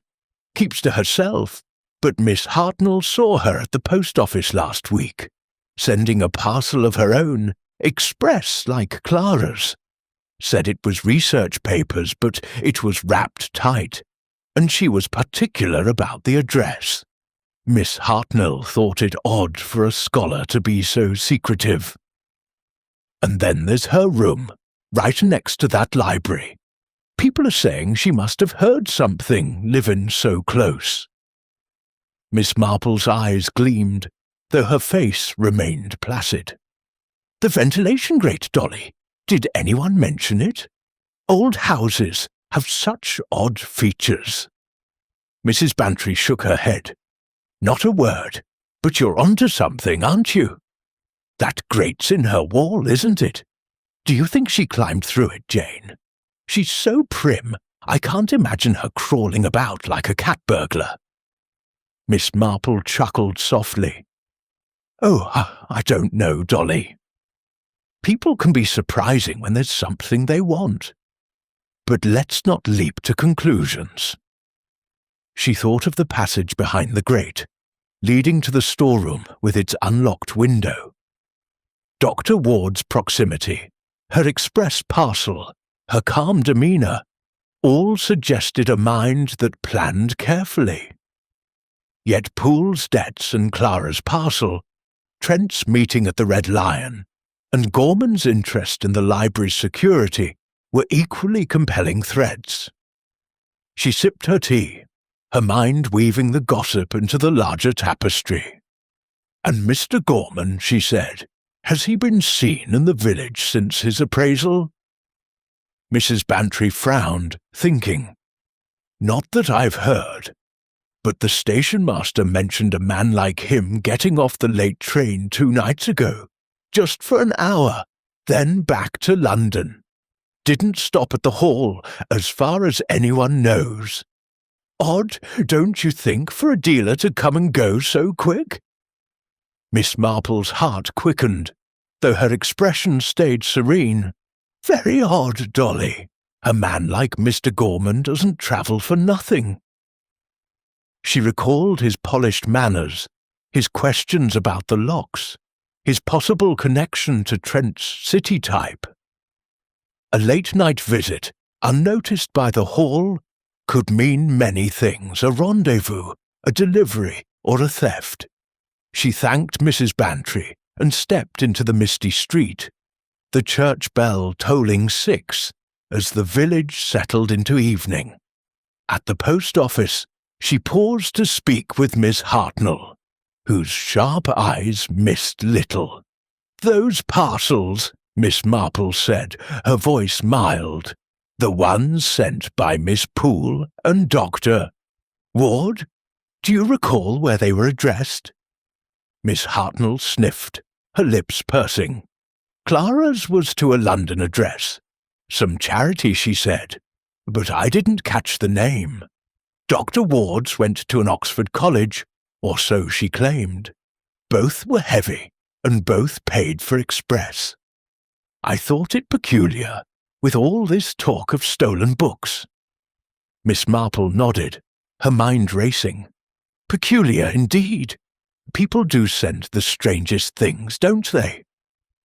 She thought of a case in St. Mary Mead, where a stolen painting had been mailed to a dealer, wrapped as a gift. Parcels, like people, could hide their true contents. As she walked home, the mist curling around her, Miss Marple's thoughts turned over the village gossip. Trent's secretive meeting, Clara Poole's heavy parcel, Dr. Ward's express delivery, Gorman's late-night visit. All were whispers of a larger truth. She recalled a vicar's wife in St. Mary Mead, who had pieced together a theft from overheard snippets at a jumble sale. "Gossip," she murmured, "is the village's memory, and it never forgets." Settling by her fire, her knitting needles clicking, Miss Marple felt the mystery's shape emerging. The passage behind the grate was a path, but the hands that used it were guided by human desires, greed, ambition, desperation. The village had spoken, and its words were clues, waiting to be read. The truth, she thought, is like gossip. It spreads if you listen. And listen she would, until the final page was turned. Chapter 9. The Dealer's Client. The morning in St. Mary Mead was bright, with a crisp autumn sun breaking through the clouds, casting long shadows across the village green. Miss Jane Marple, her shawl neatly pinned and her knitting bag at her side, walked with purpose toward the post office, where she had arranged to meet Constable Higgs. The theft of Sir Reginald Harrow's rare book collection had grown more intricate with each passing day, and the discovery of the hidden passage behind the library's ventilation grate had opened new avenues of inquiry. The village gossip, rich with whispers of Julian Trent's secretive meeting, Clarence Poole's heavy parcel, Dr. Ward's express delivery, and Silas Gorman's late-night train ride, had provided Miss Marple with a tapestry of clues. Now her focus turned to Gorman's alibi, and the client he claimed to have met in London on the morning of the theft. At the post office, Constable Higgs was waiting, his broad face creased with frustration. "Morning, Miss Marple," he said, tipping his hat. "I've wired London about this Mr. Baxter, Gorman's client. Got a reply from the Metropolitan Police. They've tracked him down, and he's agreed to answer questions. Thought you might want to come along for the interview. You've a way of hearing things I miss." Miss Marple's eyes twinkled, though her expression remained modest. "You're very kind, Constable. I'm only an observer, but I'd be glad to join you. A man's alibi is like a book's binding. It may look solid, but it's the pages inside that tell the story." They caught the noon train to London. a journey of rattling carriages and fleeting countryside views. Miss Marple, her knitting needles clicking softly, watched the fields pass, her mind turning over Gorman's polished demeanour, his questions about the library's security, and the village whispers of his late-night visit. A dealer in rare books, she reasoned, would know how to move stolen goods quietly, and his client, Mr. Baxter, might hold the key to his movements or his motives. In London, they were met by a young sergeant who led them to a discreet office in Mayfair, not far from Gorman's bookshop. Mr. Henry Baxter was a portly man in his 50s, with a florid face and a waistcoat strained across his ample middle. His office, cluttered with ledgers and cigar boxes, smelled of tobacco and wealth. He greeted them with a cautious smile, his eyes flicking nervously between Higgs and Miss Marple. "Constable, ma'am," he said, gesturing to chairs. "I'm happy to help, but I can't imagine what this is about. Mr. Gorman's a respectable dealer. I've bought from him for years." Higgs opened his notebook, his pencil poised. "Mr. Baxter, you met Mr. Gorman for breakfast on the morning of the theft at Harrow Hall. Can you confirm the time and place?" Baxter nodded, mopping his brow with a handkerchief. "Yes, at the Savoy, 8 o'clock sharp. We discussed a potential purchase, a 16th century Bible he'd sourced. We finished by 9, I'd say. I went back to my office, and he said he was off to his shop." Miss Marple's needles clicked steadily, her gaze soft but piercing. "A pleasant breakfast, Mr. Baxter. You must see a great deal of Mr. Gorman in your line of collecting." Baxter's smile wavered. "Oh yes, he's my main supplier. Knows the market better than anyone. But it was just business, nothing more. He seemed his usual self, sharp, professional." Miss Marple tilted her head, her voice gentle. "And after breakfast, you didn't see him again that day? Not for dinner, perhaps, or a quick meeting later?" Baxter hesitated, his fingers fidgeting with a cigar. "No, just the morning. I was busy all day. Meetings, accounts. Why do you ask?" Miss Marple's smile was serene. "Oh, no reason, Mr. Baxter. Only that evenings could be so revealing. In St. Mary Mead, we had a gentleman who swore he was at home all night, but the milkman saw him slipping into a neighbour's garden. People do move about, don't they?" Baxter flushed, his handkerchief dabbing again. "I suppose so, but I didn't see Gorman after breakfast. He's not the sort to linger. Always on to the next deal." Higgs scribbled, his brow furrowed. "And you've bought books from him recently?" "Anything like the ones stolen from Harrow Hall. A Chaucer, a Shakespeare folio, perhaps." Baxter's eyes widened, and he shook his head quickly. "No, nothing like that. My last purchase was that Bible, months ago. Gorman's offered me others, but nothing as grand as Sir Reginald's collection." Miss Marple's needles paused, her gaze resting on Baxter's flushed face. "How interesting. A dealer like Mr. Gorman must have many clients who'd pay handsomely for such books, even without asking too many questions." Baxter shifted uncomfortably, his voice rising. "I'm a legitimate collector, ma'am. I don't deal in stolen goods.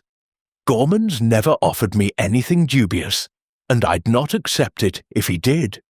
Miss Marple nodded, her expression kindly but her mind sharp. "Of course, Mr. Baxter. Reputations are precious, aren't they? Like rare books, they must be handled with care." She thought of a case in St. Mary Mead, where a pawnbroker had claimed ignorance of stolen silver, only to crumble under gentle questioning. Baxter's nerves, she noted, were a clue in themselves. Higgs closed his notebook, thanking Baxter, and they left the office, the London streets bustling around them. As they walked to the station, Higgs glanced at Miss Marple. "He's hiding something, isn't he?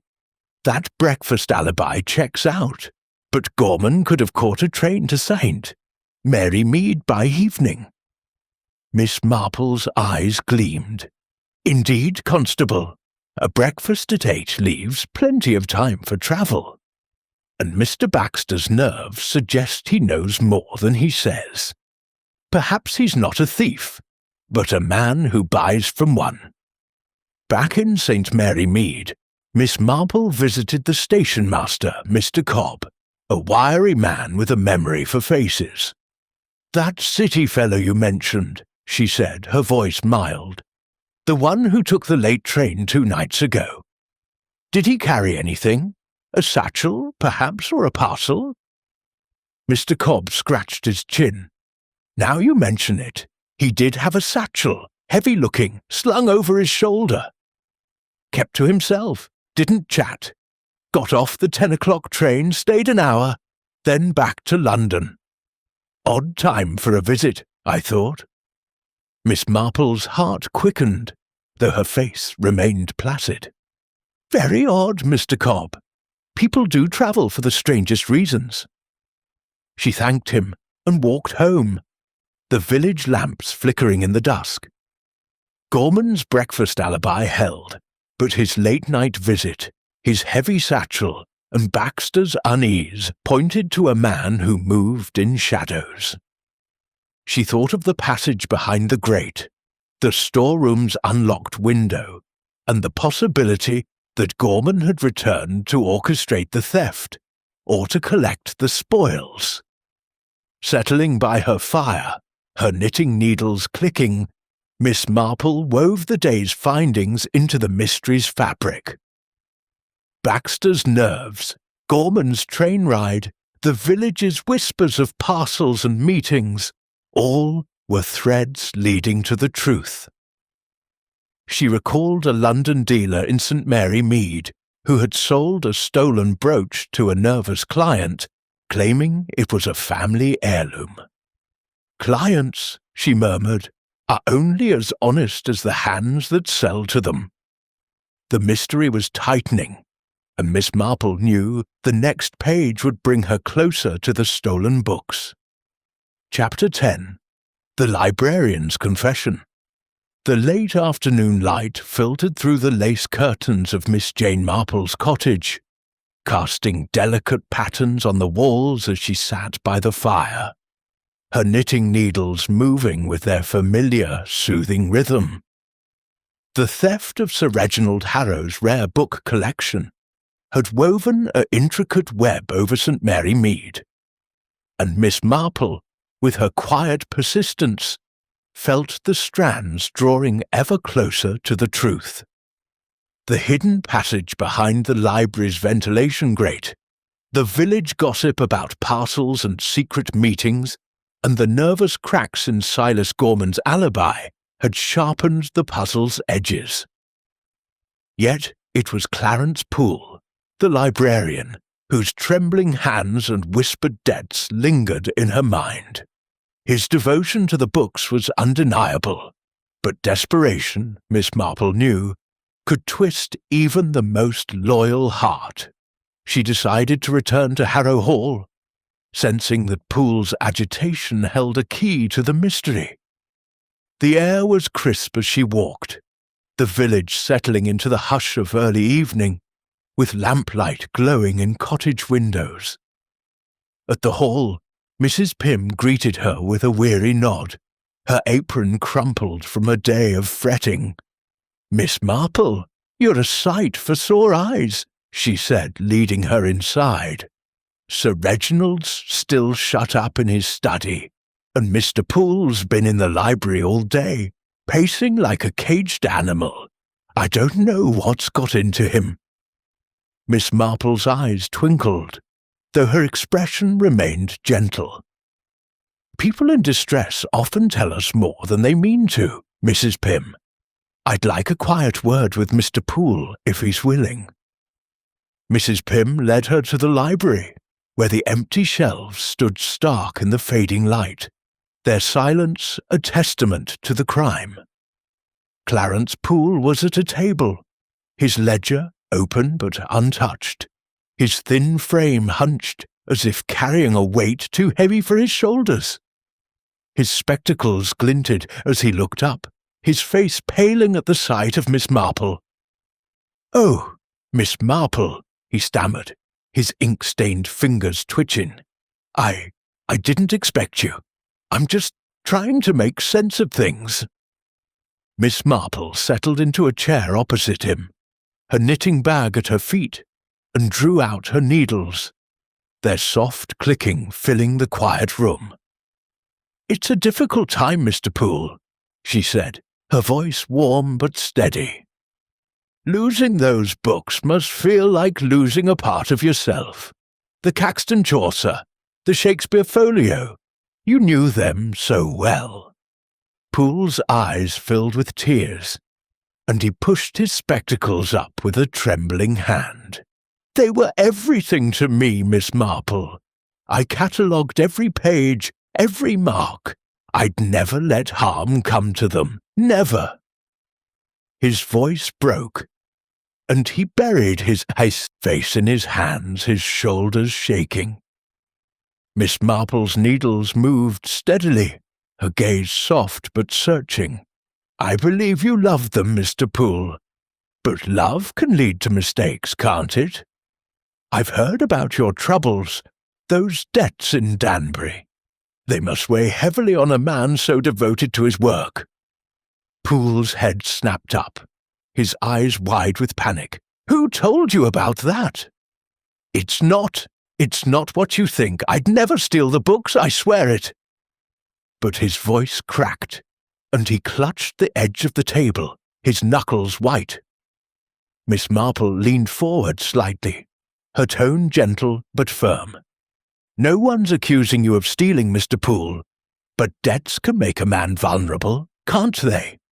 In St. Mary Mead, we had a shopkeeper, a good man, who borrowed from the till to pay his creditors.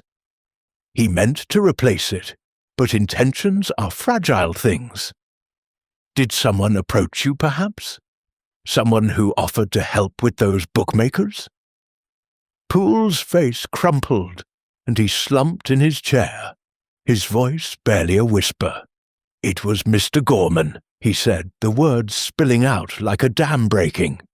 "He came to me during his appraisal, said he'd heard about my troubles, offered me £50 to let him borrow the key for an hour. Just to check something, he said, for his report. I didn't think I needed the money, Miss Marple. The bookmakers were threatening to come to the hall." Miss Marple's needles paused, her heart quickening, though her face remained calm. "And you gave him the key, Mr. Poole?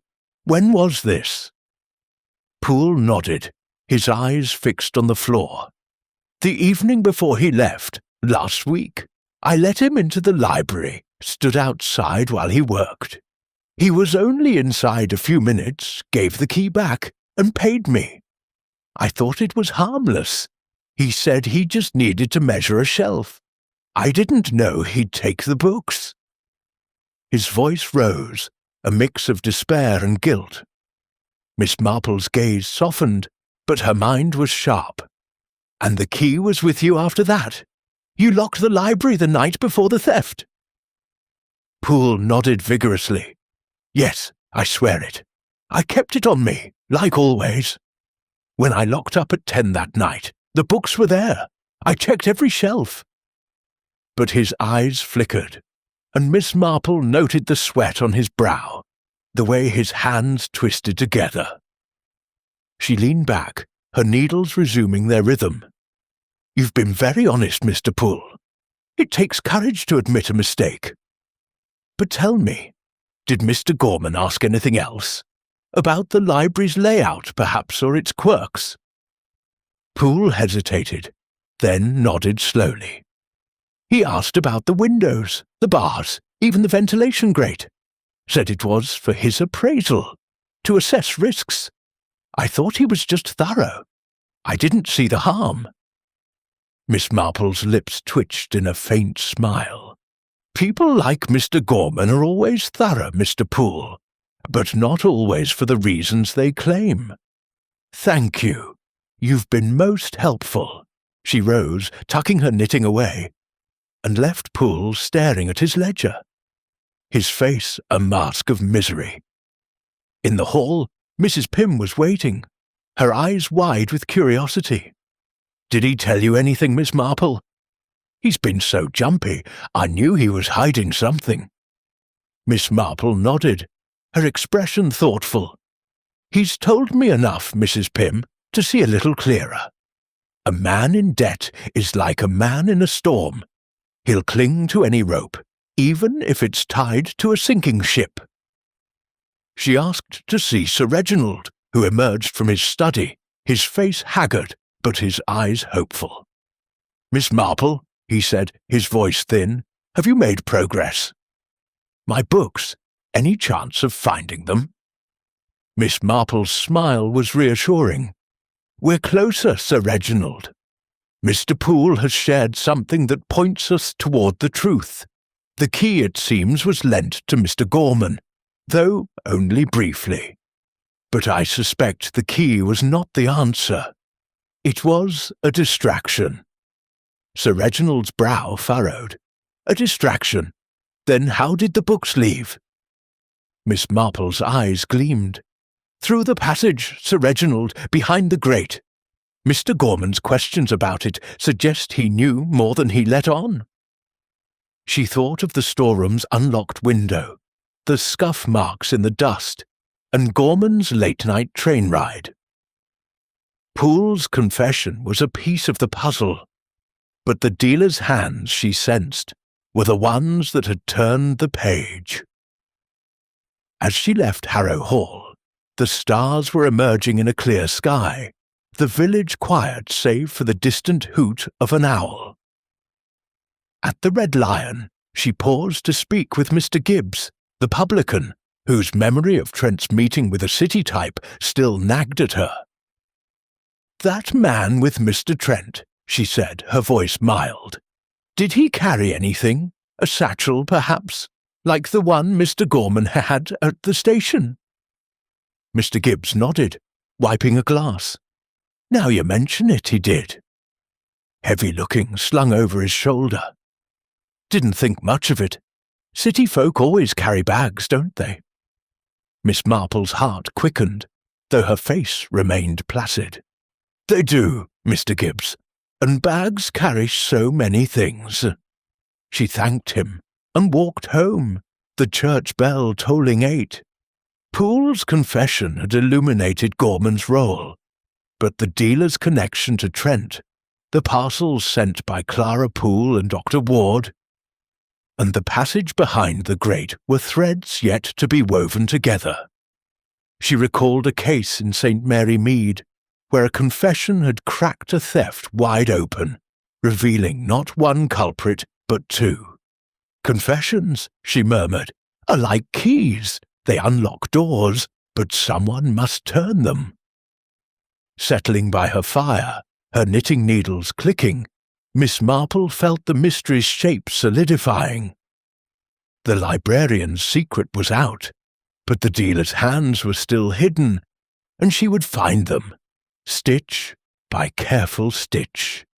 Chapter 11. The Hidden Passage. The dawn broke over St. Mary Mead with a pale, tentative light, the air sharp with the promise of frost. As Miss Jane Marple made her way to Harrow Hall, her shawl was drawn close, her knitting bag a steady weight at her side, but her mind was alight with the clarity that comes from a night's reflection. The theft of Sir Reginald Harrow's rare book collection had drawn her into a web of secrets. Clarence Poole's desperate confession, Dr. Ward's studied calm, Julian Trent's elusive charm, and Silas Gorman's calculated movements. The ventilation grate, with its hidden passage to the storeroom, had shifted the mystery from a locked room to an open one, and Miss Marple was determined to trace the path the books had taken. Today, she would examine the passage itself, for she knew that places, like people, held their own truths. Mrs. Pym met her at the door, her face etched with the strain of days spent in a house unmoored by loss. "Miss Marple, you're up early," she said, her voice low as she ushered her inside. "Sir Reginald's barely slept, pacing half the night. Constable Higgs is coming later, but he's been chasing shadows in the village. Have you found something new?" Miss Marple's smile was gentle, her eyes bright with purpose. "Only a thread, Mrs. Pym, but threads lead to patterns. I'd like to see that storeroom again, and the passage behind the grate. Old houses speak if you listen." Mrs. Pym nodded, leading the way through the dim corridors of Harrow Hall, where the air was heavy with the scent of old wood and wax. They paused at the library, its empty shelves a silent accusation, before descending to the storeroom. A cramped space filled with dusty crates and forgotten furniture.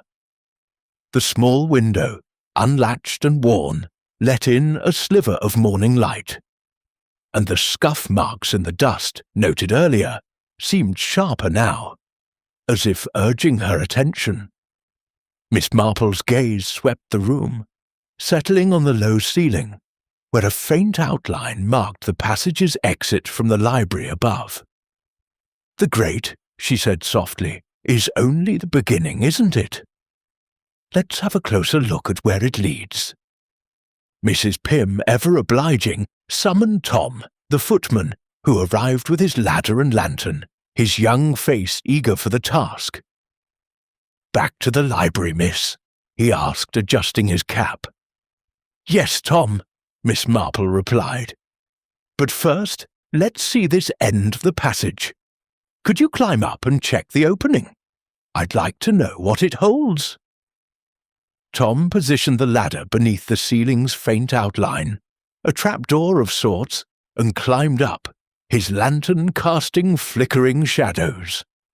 With a gentle push, the panel shifted, revealing a narrow cobwebbed passage that sloped upward toward the library. "It's tight, miss," he called down, his voice echoing. "But it's clear. Go straight to the grate. There's dust, but it's disturbed, like someone's been through." Miss Marple's heart quickened, though her face remained serene. Disturbed dust. Tom? Any marks, perhaps, or something left behind? Tom peered closer, his lantern swaying. Wait, miss, something's caught here." He reached in, his fingers brushing the passage's edge, and pulled out a small scrap of paper, yellowed and torn. He climbed down and handed it to her, his eyes wide.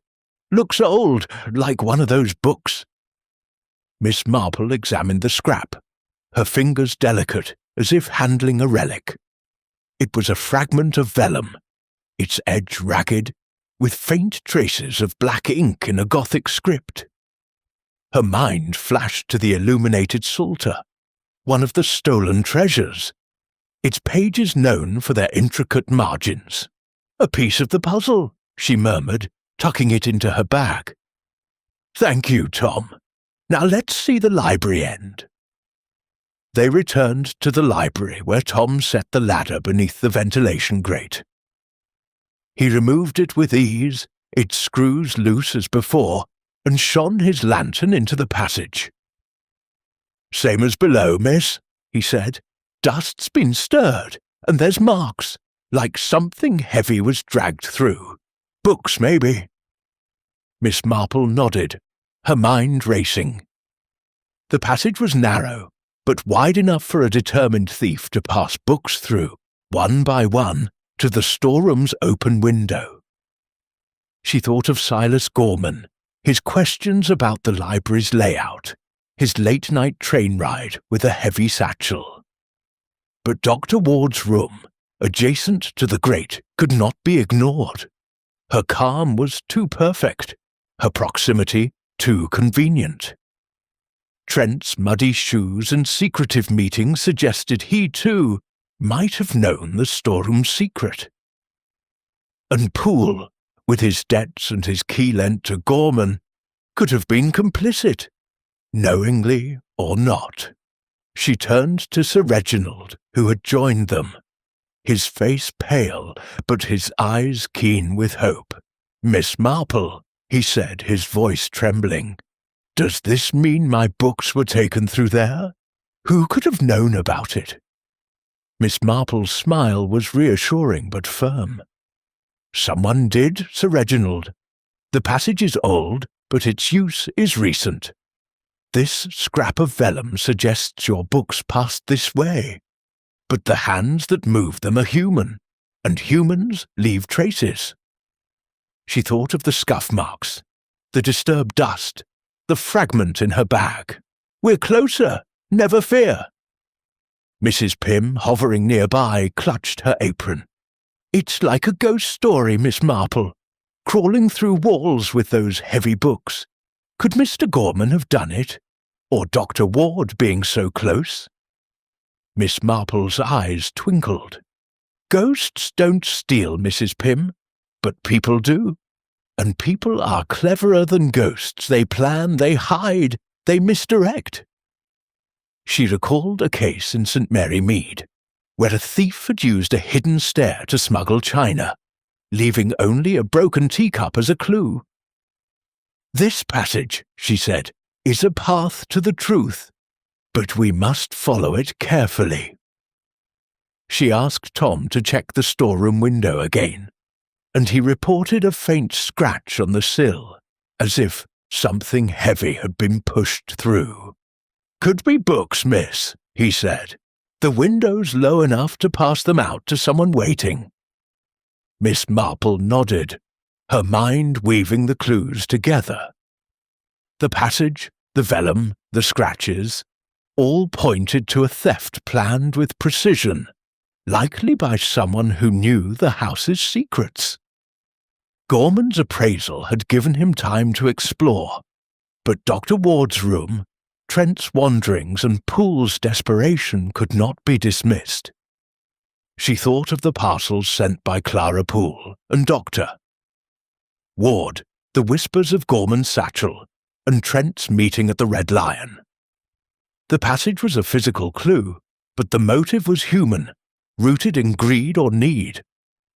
As she left Harrow Hall, the morning sun climbing higher, Miss Marple paused at the village green to speak with Mrs. Bantry, who was out for her morning walk. "Jane, you look like you've found something," Mrs. Bantry said, her eyes gleaming. "Is it that passage? The village is saying it's like a smuggler's tunnel." Miss Marple chuckled softly. "Villages do love a story, Dolly. But this tunnel is real, and it's told us something important. Did you hear anything more about Mr. Trent or Mr. Gorman? Any meetings? Any odd behaviour?" Mrs. Bantry's face lit up. "Well, now you ask. The baker's boy saw Mr. Trent near the back of the hall 2 nights ago, close to that storeroom. Said he was looking at the ground like he'd dropped something. Thought it was odd with the theft just happened." Miss Marple's heart quickened, though her face remained placid. "How curious! People do lose things, don't they? And sometimes they find more than they bargain for." She thanked Mrs. Bantry and walked home, the church bell tolling 10. The hidden passage had spoken, its vellum fragment and disturbed dust pointing to a thief who knew the house's secrets. Gorman's sharp eyes, Ward's proximity, Trent's wanderings, Poole's guilt, all were threads in a tightening web. "A passage," she murmured, "is only as secret as the one who uses it." Settling by her fire, her knitting needles clicking, Miss Marple knew the truth was near, waiting to be uncovered. one careful stitch at a time. Chapter 12. The Dealer's Downfall. The morning in St. Mary Mead was cloaked in a soft fog, the kind that muffled sound and lent an air of secrecy to the village's quiet lanes. Miss Jane Marple, her shawl snug against the chill, walked with a steady step toward Harrow Hall, her knitting bag a familiar weight at her side. The theft of Sir Reginald Harrow's rare book collection had reached its final pages, and Miss Marple, with her patient unravelling of clues, felt the truth within reach. The hidden passage behind the ventilation grate, Clarence Poole's tearful confession, Dr. Ward's calculated calm, Julian Trent's elusive charm, and Silas Gorman's shadowed movements had woven a tapestry of suspicion. The vellum fragment, the disturbed dust, and the village gossip had pointed her toward the dealer, and today she aimed to close the book on the mystery. At Harrow Hall, Mrs. Pym greeted her with a mix of hope and exhaustion, her hands twisting in her apron.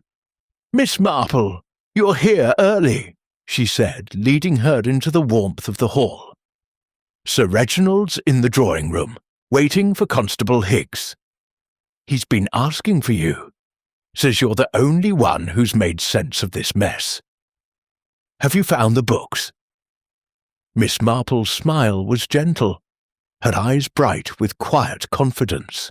"We're very close, Mrs. Pym. A mystery, like a good story, always has an ending if you follow the plot. I'd like to speak with Sir Reginald, and then perhaps we'll need Mr. Gorman back from London." Mrs. Pym nodded, bustling off to fetch the master of the house, and Miss Marple made her way to the drawing room, where a fire crackled against the morning's chill. Sir Reginald sat by the hearth, his thin frame hunched, his face etched with the strain of loss, but lit with a flicker of hope. "Miss Marple," he said, rising stiffly, "Constable Higgs says you've found a passage in the library. Do you think my books can be recovered?" Miss Marple settled into a chair, her knitting bag at her feet, and drew out her needles. Their soft clicking, a soothing rhythm. "I believe so, Sir Reginald. The passage behind the grate was the thief's path, and the clues, dust, a scrap of vellum, a scratched window, point to a careful plan. But plans, you see, are made by people, and people are never as careful as they think." Constable Higgs arrived, his notebook in hand, his face a mix of determination and deference to Miss Marple's insight. "I've sent for Mr. Gorman, miss," he said. "He's due on the noon train. I've also got the London police to check his shop, like you suggested. They're waiting for a warrant, but they'll search today." Miss Marple nodded, her needles steady. "Very good, Constable. A dealer like Mr. Gorman knows the value of rare books and where to sell them. His questions about the library's security, his late-night train ride, and Mr. Poole's confession about the key all suggest a man who saw opportunity and took it." Sir Reginald's eyes widened. "Gorman? You think he stole them? But he offered to buy the collection outright. Why risk theft?" Miss Marple's gaze was soft but piercing. "A fair offer, Sir Reginald, is one thing, but a fortune without payment is quite another. In St. Mary Mead, we had a merchant who offered to buy a widow's jewels, only to steal them when she refused. Greed, you see, is a powerful motive." Higgs cleared his throat, glancing at his notebook. "What about the others, miss?" "Dr. Ward's room is next to the grate, and Mr. Trent was seen near the storeroom. And Poole? Well, he admitted to giving Gorman the key." Miss Marple's needles paused, her mind weaving the threads together. They all played a part, Constable, knowingly or not. Mr. Poole's desperation made him vulnerable, Doctor. Ward's proximity made her a suspect, and Mr. Trent's charm hid his wanderings. But Mr. Gorman, I believe, was the architect. His appraisal gave him time to find the passage, and his satchel, seen at the station, likely carried the books, or some of them. The noon train brought Silas Gorman, his silver hair gleaming, his overcoat as polished as ever. He entered the drawing-room with a smooth smile, his satchel at his side, but Miss Marple noted a faint tension in his eyes, a crack in his polished facade. "Miss Marple, Constable, Sir Reginald," he said, bowing slightly. "I'm here to help, though I'm at a loss as to why I'm needed again." Higgs, prompted by a nod from Miss Marple, took the lead. "Mr. Gorman, we've reason to believe the books were taken through a passage behind the library's ventilation grate to a storeroom with an unlocked window. You asked about the library's security during your visit. Did you notice that grate?" Gorman's smile held, but his fingers tightened on his satchel. "I noticed it, yes, as part of my appraisal. Old houses have such features, don't they? But I assure you, I had no part in this theft. I was in London, as I told you." Miss Marple's needles clicked softly, her voice gentle but unrelenting. "Indeed, Mr. Gorman, your breakfast with Mr. Baxter is confirmed. But the station master saw you here 2 nights ago, with a heavy satchel, on a late train. And Mr. Poole tells us you borrowed the key, if only briefly. A key, you see, can be copied or used to distract from another path, like a passage." Gorman's face paled, but he rallied, his voice smooth. "A misunderstanding, surely. I came to St. Mary Mead to meet a colleague, not to steal. As for the key, I needed to check a shelf's dimensions, nothing more." Miss Marple's eyes met his, her gaze steady. "And your colleague, Mr. Gorman, perhaps the man seen with Mr. Trent at the Red Lion? A city type, with a watch like yours? Villagers notice such things, you know." Before Gorman could respond, a telegram arrived for Higgs, delivered by a breathless Tom. The constable read it, his eyes widening. "Miss Marple, the London police searched Gorman's shop. They found several of Sir Reginald's books, the Chaucer, the Psalter, hidden in a back room." Sir Reginald gasped, his hand clutching his cane, and Gorman's smile vanished, his satchel slipping to the floor. "That's impossible," he stammered. "Those books, I bought them from an estate sale, perfectly legal." Miss Marple's needles paused, her voice calm but firm. "An estate sale, Mr. Gorman? Yet Mr. Baxter, your client, admitted you offered him rare books at a low price just days ago. And the vellum fragment we found in the passage matches your Psalter. You knew the great secret, didn't you? You found it during your appraisal and returned to use it." Gorman's composure cracked, his hands trembling. "You've no proof. I'm a legitimate dealer." Higgs stepped forward, his voice stern. "The proof's in your shop, Mr. Gorman, and Baxter's ready to testify. You're coming with me to London." As Gorman was led away protesting, Sir Reginald turned to Miss Marple, his eyes moist. "My books, will they all be recovered?" Miss Marple's smile was reassuring. "Most, I hope, Sir Reginald. Mr. Gorman acted alone, I believe, using the passage to move the books to an accomplice outside. Perhaps the man seen with Mr. Trent, though his role is unclear. The key was a ruse to throw suspicion on Mr. Poole. Greed, you see, is a simple motive, but a strong one." She left Harrow Hall, the fog lifting as the sun broke through. At her cottage, she settled by the fire, her knitting resumed, the needles clicking like a metronome. The dealer's downfall was complete, but the mystery had taught her, as always, that human nature was the true puzzle.